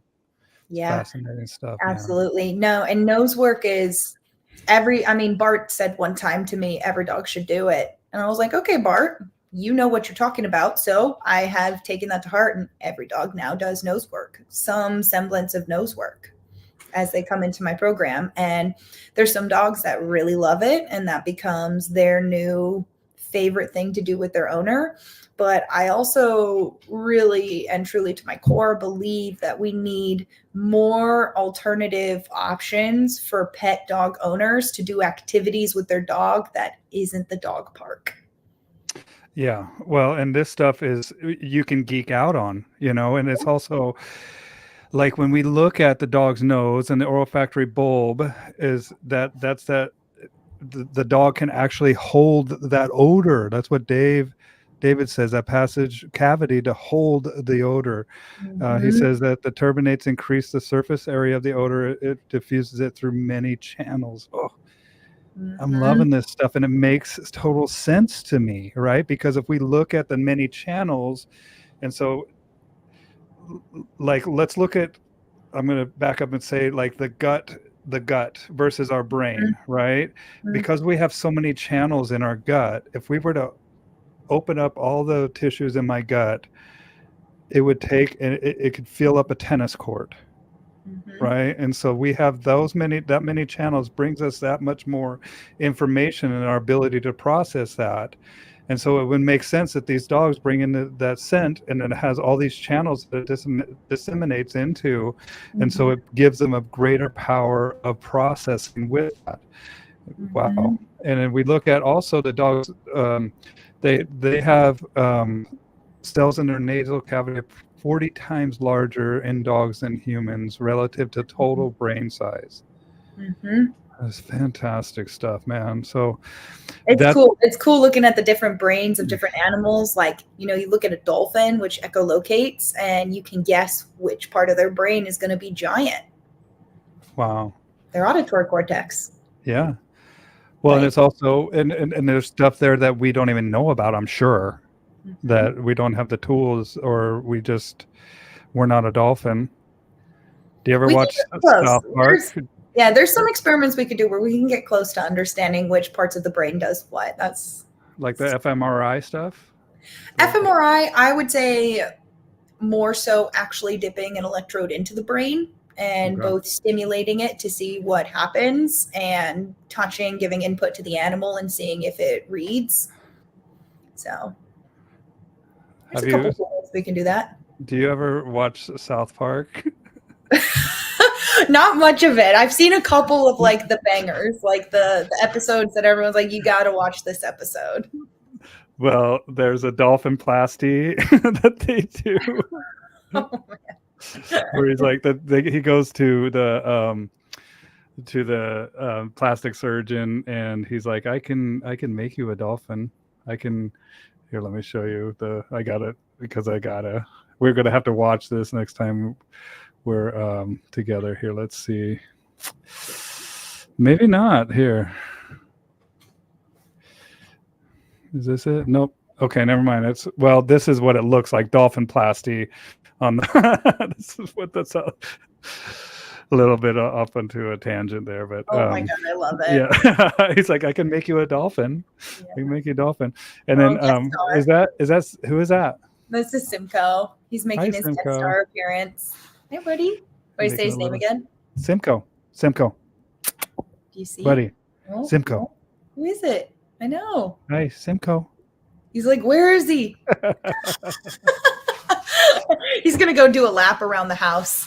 This is what we were talking about. Did you see the post that I made about the track? Yes, I love that. That's such a good visual explanation for how dogs process information. I'm gonna put it up here. Yeah, no, it's a really good one where basically in the image we're showing that the different odors almost have different colors to them to our dogs. So our dog's processing of odors is similar to, like, we're visual animals. Like humans, we are visual animals. We use our eyes for most of our sensory input and our ears. And for our dogs, it's their nose. This is when, David, when you said that you think that dogs see odors, I saw this picture and I was like, that's what I believe. And this is just like a simple representation of it. Yeah. But if you look, like the green are like this little cat prints or something right here. And then we have another set of odors over here. And then we have this one human footprint, and then this other human footprint. And it all kind of gets lost in the minutia of the tracks that we see. Yeah. But every single thing has its own little signature. I believe you, David. I believe that the dog sees odor as well. And when David and I were chatting about this too, he was talking about like a dog going into like a groundhog's den, that it's way underground and completely pitch black. There's not any type of light getting in there. But that dog can navigate and see exactly where he needs to go to find that animal. Absolutely. So. Yeah. One of the experiments that I did in college was running possums in complete darkness through a Y maze where they had to use their whiskers to detect the correct way to go in the maze. So we ran that one in pitch darkness as well, because, you know, similar to how dogs are typically using their nose as their main source of sensory input, a lot of smaller animals like rats, mice, possums are using their whiskers. Oh, so, no kidding. Is that, I think somebody was talking about like a cat's Bowl or something. I can't remember who posted it, but is this the hold on, let me see. Share this tab instead. Is this your spot that you were talking about? Is That this is the one. If you guys okay. want to read that beautiful paper on developmental plasticity of texture discrimination and have a discussion with me, I would love it. It was a lot of fun. It took about 2 years to fully complete the study. And it was amazing. It was an amazing opportunity working with the animals. We had to go in and I had to change a lot of how we were interacting with the animals so that we were actually able to train them to do this. But if you go to the method section, you can see that I train these possums with a clicker. Where's the method section? How do I get there? I put the link. It's third one down. I took this and put it in the comment section, you guys. If you want to read this article when we're done and go through it, then let's see here. Let's see. Is this it right here? Number of testing sessions per individual? No, that was going. Basically, what I did. I mean, I could just tell you IRL. What I did is, first of all, we had to handle the possums. So we had to go in and make sure all of the possums were being handled as soon as they were weaned and not just as adults. Because if you just walk into a room with a possum that's never been held or interacted with by a human other than to clean its terrarium out, they don't want to work for you. Kind of like dogs, kind of like my Maslow's hierarchy of needs video that I just did of why pet dogs don't want to work with us. So there was no intrinsic desire for these animals to work with us. And as a matter of fact, they were scared of us. Like I would sneeze and then have to reset my trial for 40 minutes while the animal recovers over the fact that I sneezed in the room with it. So once we got past the handling stages, which, yeah, you're scrolling through right now, the training stages, I would put the possums in essentially a little arena where half of the arena was the target sandpaper and half wasn't. And every time they accidentally ended up on the target behavior, like right here, the Y, operant conditioning, click, click, and I throw a cricket down into the terrarium for them until we got to the point that most possums, as soon as they entered that arena space, would just immediately find the sandpaper.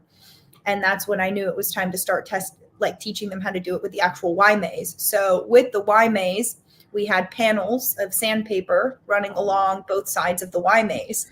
The target sandpaper, which was P120 sandpaper, and then either smooth or getting coarser. And what we were checking to see is at what point the animals dropped off to chance picking the sandpaper or not. And we would switch the panels between each trial. We would douse all of the panels with ethanol so there was no odor cues. And we ran it in complete darkness with a red light, which possums can't see red wavelengths. So I could see it. I could make sure that I was reinforcing them properly. And what we found is between the two groups, we had a group of animals that had a very early loss of vision and then a little later loss of vision and then no loss of vision.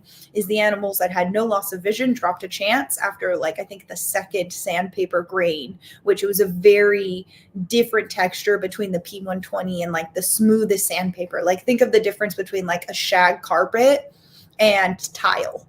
Okay. And those animals would drop to chance pretty quick. But the animals that were that had that super early loss of vision, I want to say it was P3 or P5. It's probably in the paper. Well, I know it's in the paper. Those animals wouldn't drop to chance even down to 5 microns of difference between the texture grains. So what we're looking at is essentially, the in their brain, if you don't have eyes, you don't have empty space. There's not an empty visual cortex. So the question is, what goes in there? And for an animal that is typically a somatosensory animal, meaning it's a possum, they use their eyes and their whiskers to jump from branch to branch. This is an arboreal species of possum. Most of that space was filled in with their somatosensory cortex, with their whiskers. And so they had a heightened sense of sensation than the animals that did have their visual cortex or did have their eyes. Well, soma is body, right? So they're using their body parts to get a better reading here. Yeah, fascinating stuff.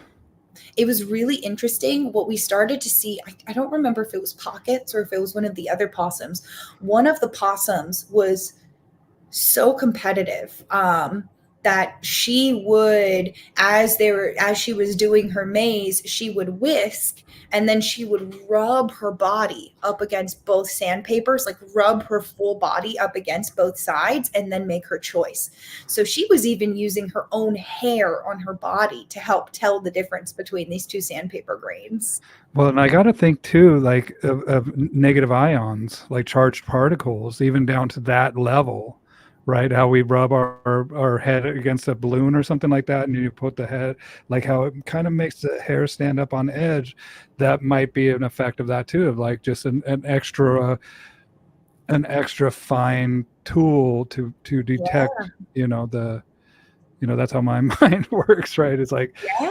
yeah, the No, negative they would charged just, ions that could produce as rubbing that whole body along the sandpaper, right? yeah. Well, and in Nipopo, we talk about how eventually the behavior becomes the reward. Well, Absolutely. that was definitely the case for some of these possums in the study. Is the behavior of doing the Y maze was the reward. I'd have Mm. animals who would go through, make the correct decision, blow off their cricket, and run again. And I'd have to catch them and pull them out before they tried to loop it and run through the maze again.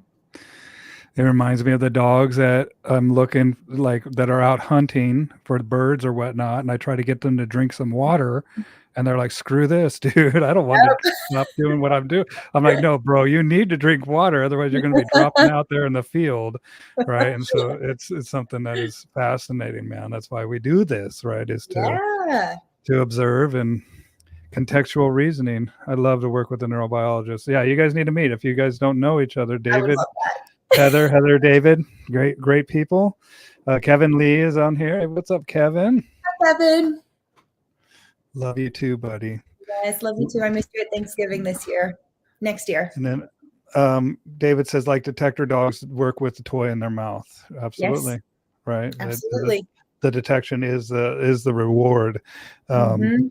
It's just like, it reminds me of, there's this book called Nurture Shock, and it's for anybody that has kids. This is studies that have to do with children, Mm-hmm. and they did a study. I'm going to grab a link to the actual book, Nurture Shock, and it's old. I read this probably 15 years ago now.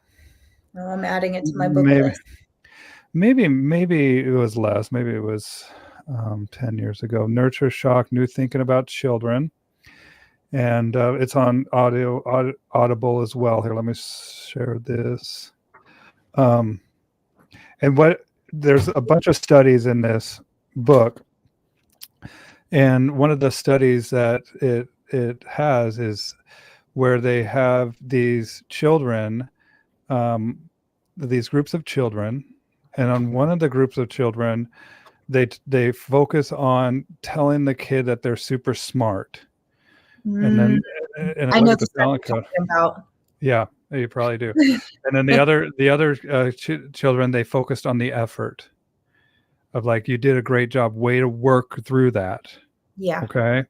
Yeah. And they gave them 3 puzzles. Okay. And then the first puzzle is going to be super simple. And so they have an opportunity to tell the first group of kids, "Oh my gosh, you did that really quick. You're so smart." Mm-hmm. So that's group A. And then group B, they did the puzzle, and they said, "Way to work through that, kids. Way to do. You guys did awesome." Second puzzle comes along, and the degree of difficulty is harder. It's not Mm-hmm. so hard that the kids can't figure it out. Mm-hmm. And then the first obstacle that these kids hit, especially the kids that were told that they were so smart, they didn't want to fall off that smart pedestal. Mm-hmm. And so they gave up pretty quickly, I right? believe that. And then the kids that were told that focused on effort, the majority of them worked all the way through it until they figured out this puzzle. And then again, they said to the kids that actually stayed on course with the smart group, "You're so smart. I can't believe that. You did great." And it was the minority of the kids made it through the third phase of the experiment, which was the puzzle that was like Mensa level that these kids would never ever going to figure out, and it was designed that way. And the majority of the kids that were focused on the effort hit this third puzzle. The first group, they all gave up immediately once this third puzzle. Then, but the surprising thing happened with the kids that they focused on the effort. Some of them gave up, understandably. But some of them, they actually had to go in and stop these kids from trying to figure this puzzle out. And some of the comments that the kids were saying was like, "This is my favorite one." I love that. I love that. Well, it has to do with this, right? Nipopo. We've got our pressure to hope ratio. So for those kids that we said, you're so smart, the pressure was down here and the hope was also down here. But for those kids that you're saying, you're working so hard, look at how hard you're working, look at your effort, you're increasing that pressure, so now we can increase the hope.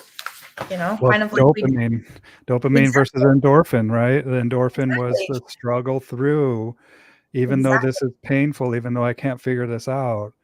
Like we basically turn these kids into little endorphin kids, the ones that focused on the effort, right? Absolutely. Well, it's just like with the behavior mod in our dogs. Like, for the dogs that I'm working in the shadow program or any of the behavior mod cases that I'm working on, the first step is just teaching these dogs how to persevere through slight discomfort. Like, for example, we have one dog who doesn't want to come out of their kennel. Their kennel is their safe space. And there's a couple different ways that you can go about, charging the clicker or starting to teach a dog to overcome low levels of pressure so that they can obtain a behavior. But for this dog, we know he wants to be in his kennel. So why don't we charge our pressure with that? So what we did is we pulled him out. We put a flat collar on him with a bungee leash and an e-collar. And at level 1, as soon as he started dragging me to go back into his kennel, we just go tap, tap, tap, tap, tap, release, click, click. Here's your whole dinner. And then the next day, same thing. Tap, tap, tap, tap, tap, click, release, part of your dinner. Pull you back out, the rest of your dinner. And then what we started to do is tap, tap, tap, tap, click, pay the dog in the kennel, and then put a pile of food 5 feet away from the kennel door. Add leash pressure and tap, tap, tap, tap, tap. They start eating, pressure goes away. And then we do back and forth and back and forth. And the reason we do that way is because now I can use my e-collar tap as a cue to eat. I can use my stimulation as a kick to go. And that dog is learning from the very beginning of their learning stage with me that they are the ones who are in charge of turning pressure off. Because what their whole life has been up until this moment is when I am uncomfortable, I act out with my displays of aggression until mom and dad take away the discomfort. And so what I need to go in is go down to the neurobiologist level of their brain and at a very, very, very easy, very low level of pressure, do the reverse and show those kids like, oh, good effort of actually you control the release of pressure. Really, I do, but they are convinced that they control the release of pressure. And then I can take that same dog out. And, a week from now, when we go out and we're actually counter conditioning, if the dog shuts down and says, I don't want to eat, I can go tap.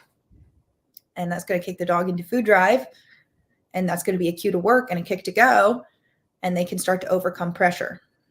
Because in the same way, if you can try your best to never either teach your dog how to work through discomfort or never allow them to be uncomfortable. And I got to tell you, it's really hard to just never have a moment in your dog's life where they are uncomfortable because they live in our world, not their world. And our world is uncomfortable. Yeah, I tell people when, like, even dealing with stress, I was like, I stressed out driving over here. It's just a matter of life, a fact of life that we have to deal with this stuff.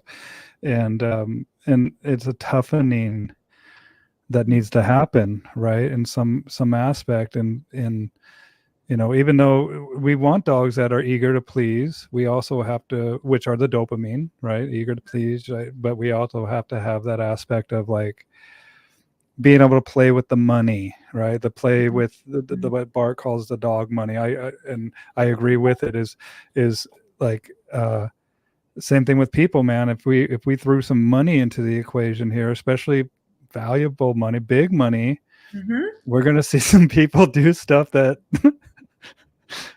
that who knows, man. If I have, we have a lot of money here. Let's see what we can make happen. But only for those that don't already have a lot of money. You walk up to a millionaire and you say, I'm going to give you $1,000 if you streak through the stadium, and they're going to look at you like you're crazy. You go to someone who works paycheck to paycheck and can barely afford their ramen, they're going to streak for $1,000. And that's another key to using positive reinforcement and using dog money in training is most of these dogs are millionaires.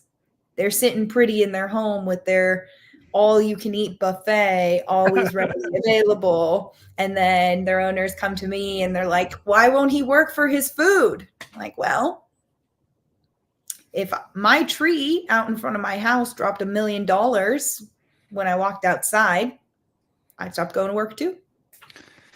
So it reminds me of another series of books.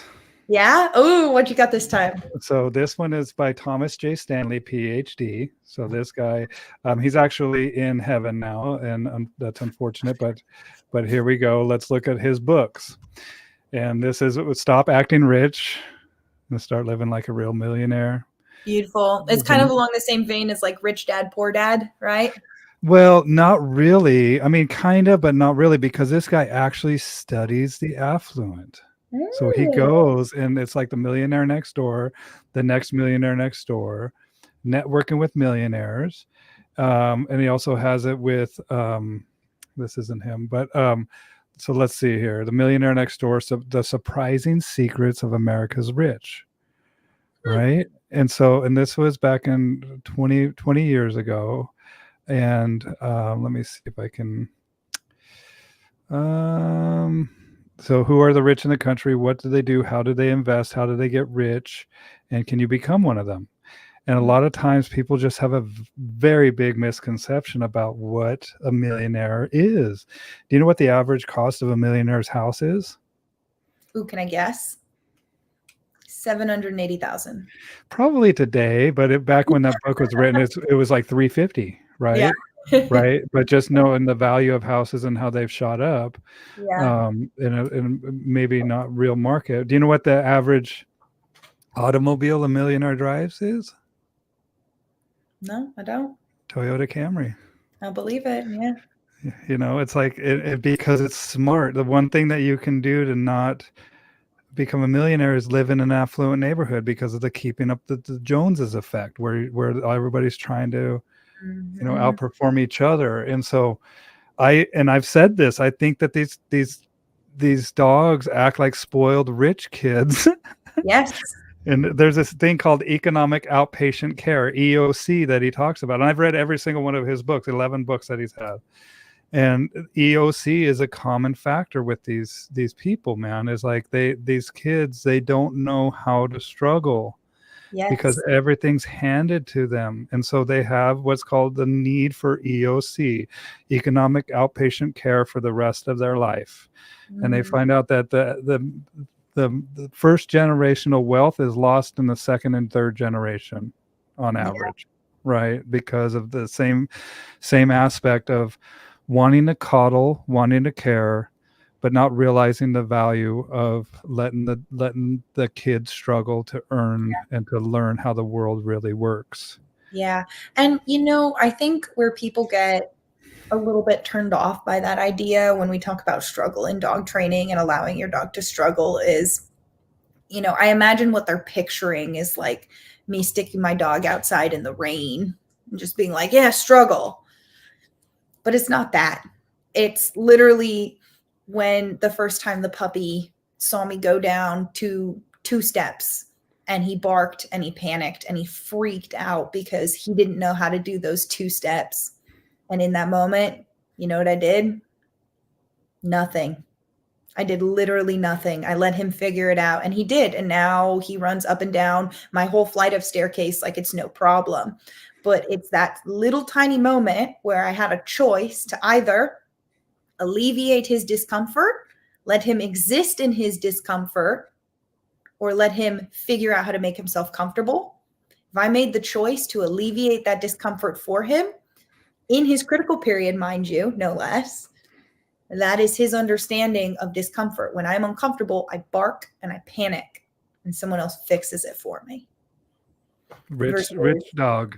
Yep. Spoiled rich dog. That's what I call it. Yep. And no, he struggled, and he's fine. You know, he does. That's what I mean by struggle. So I just wanted to clarify struggle for those people who are like, oh my gosh, what is she doing to make these dogs struggle? I'm literally just not helping him when he is mad because I'm too far away. Yeah. Last thing I ever want to do is hurt a dog. Oh, right, yeah, no, right, no one exactly. is in this industry to hurt a dog. And if you are, you're in the wrong place. We don't need you. We don't want you. Yeah. But that's important to know, is like, look, when we say the terms, and that's why it's important for us to get firm on the terms and the definitions that we have, because a lot of these terms are what I call wobbly. What means something to me means something completely different to you or to my client based on the experiences that they've had in their life. And and when I see these dogs that are, like we said, like aggressive, fearful aggression, they're hiring me to help them. And when they pay me, I owe them the truth as I owe them the truth. And sometimes that truth can be brutal sometimes for people to hear. But that's where it's important, that's why I'm a vivacious reader. That's why, like, you don't see, but I have books I have a huge stack of them just right next to me here. That I can show you, like, right, look at this. That are, I love it. Sitting right next to me. And because we're not just working with dogs, we're working with interspecies communication, but how do we convey this knowledge base that we have so people can gain the benefit that applies to their particular situation, right? Absolutely. And I mean, that's a very critical aspect of being a dog trainer. And it's something that's oftentimes missed. Like when people come to me because they're starting out in the industry and they want to know how to train dogs, it's a red flag for me when they say, I want to be a dog trainer because I don't like people. I'm like, ooh. What do you say to people like that? What do you say? I tell them I have bad news. And I tell them I'm going to say something that they're going to say to all their clients. You're paying me to tell you what you need to hear, not what you want to hear. And what you need to hear is that most of my job is working with people. And that's why things like the shadow program and going to Gold School and talking with other dog trainers is so important, because that's the part in our industry that I feel like people are trying to hold close to their chest, like how they actually interact with the clients. They'll show you how they train the dog, but then you don't see like the go home lesson. You don't see the recap lesson. You don't see the email that they send 2 weeks later when their dog's crying in the crate and they don't know how to fix it. And that's the part that people need to see, is the human communication aspect of our job, of being able to eloquently deliver a shit sandwich, a good news, bad news, good news. That is part of our job, is knowing how to do that in a way that people still want to learn from us, where we still keep that hope high, but the pressure very low.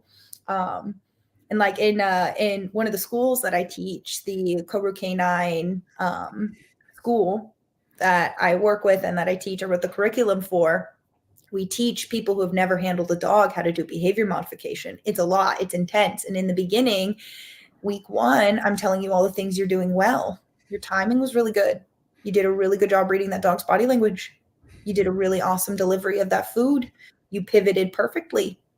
And then as we go through the training together, then I start to turn the pressure dial up a little bit more once the hope is high. Hey, that timing was good, but it could be better. Hey, your leash pressure was not released at the right time. I noticed that you are telegraphing your clicker with your hand.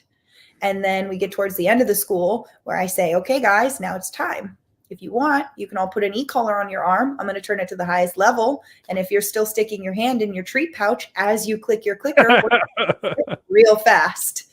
And at that point in time, most of my students want me to put an e-collar on them at the highest level, and they want me to positively punish away their bad habits because the hope is so high.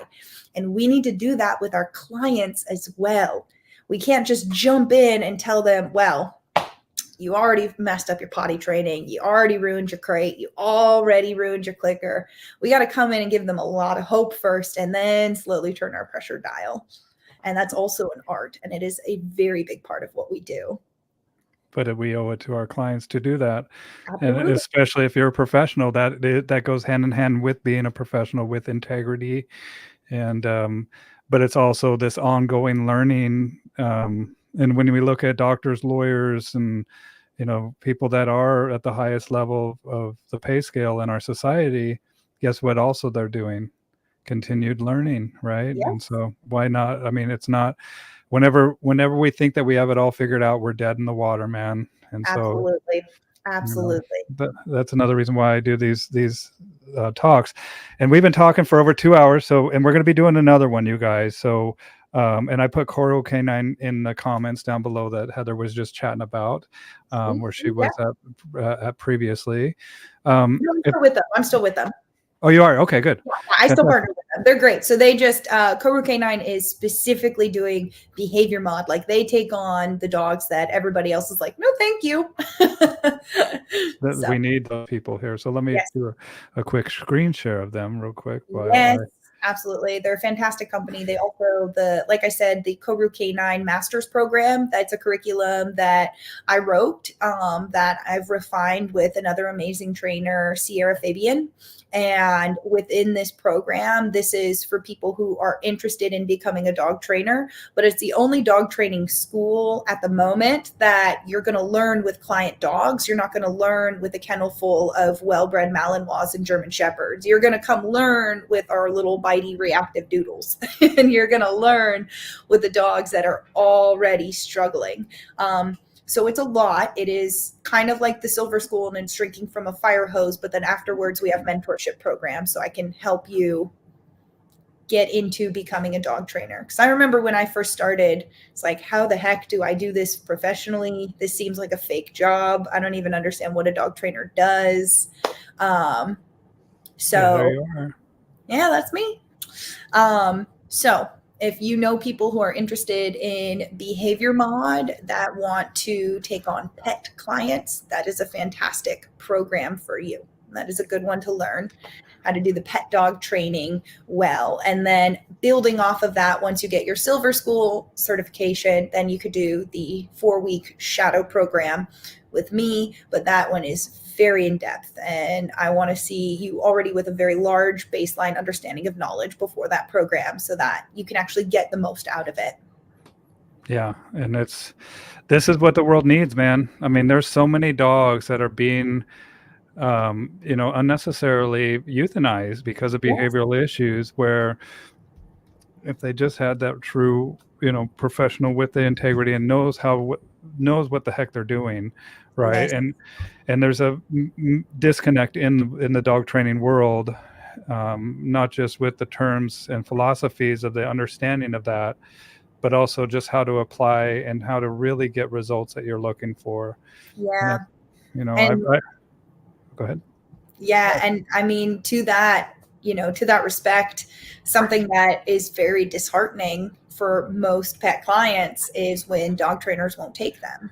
Oh, the baby. So I always use the plumber analogy of like, if my sink is broken and I hire a plumber to come and fix my sink, the last thing that I want to hear is your sink is too broken. I can't help you. Your sink is just too broken for me. Because if I hire a professional to fix my sink and they come in and they say they can't, either one of two things happened. They oversold me on their qualifications, or they're not being honest because they can fix it and they choose not to. And that happens a lot in our dog training industry. Think about how many companies, their whole pillar of the dogs that they work are, we will only work with dogs who work within our system. Well, what does that say to all those dogs that don't work within that system? It tells those pet owners that their dog is broken or something's wrong with them. And that's just not fair. That's not ethical in my mind. Mine either. Yeah. Either that or they don't have the tools necessary, to fix it as well, too. This is Ash.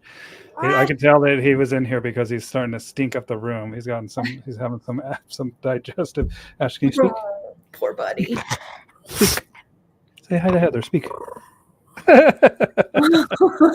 He just woke up. Simcoe, do you want to say hi? Come here.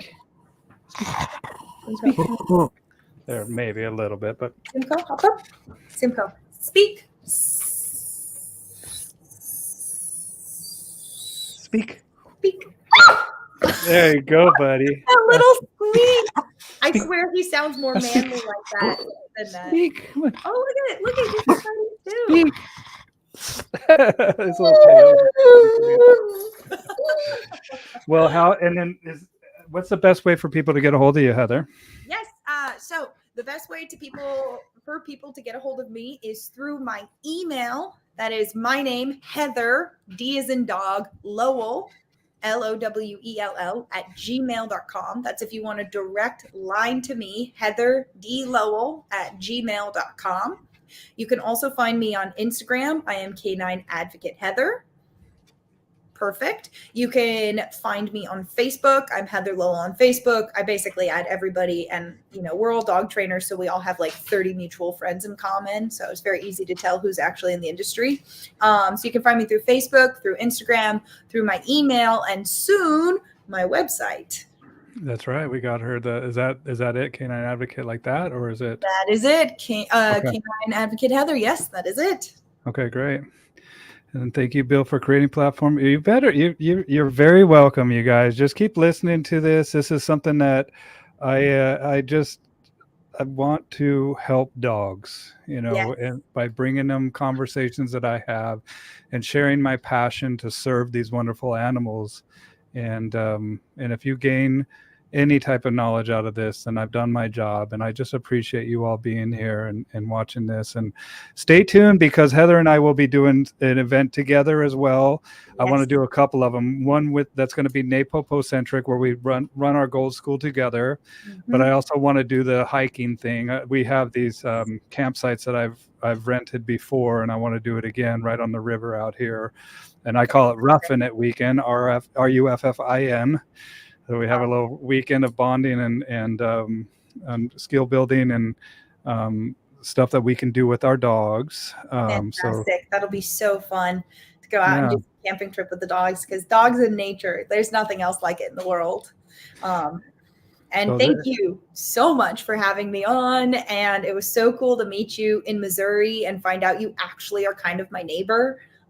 It's an interesting feeling where you meet someone in like a state you're never in and find out that they actually live within a couple hours of you. So I'm super grateful that we're going to get to hang out in person for a lot of these events and do some more talks together. Yeah, we will. And let us know. And yes, it is recorded, you guys. Owen, it's recorded. It's on my, it will be on Facebook on Heather's page, but also Bow Wow Bill YouTube channel. And I think I have 190 of these talks. And so dog trainers all throughout the world, different philosophies and so check out some more of those. I just did one with Ivan Balbinoff too. That was pretty cool. Yeah, that was a great one. Yeah, to get to know him. And I think I'm a big believer in fate. And I think that you and I were meant to meet. And I look forward to getting to know you better and working with you.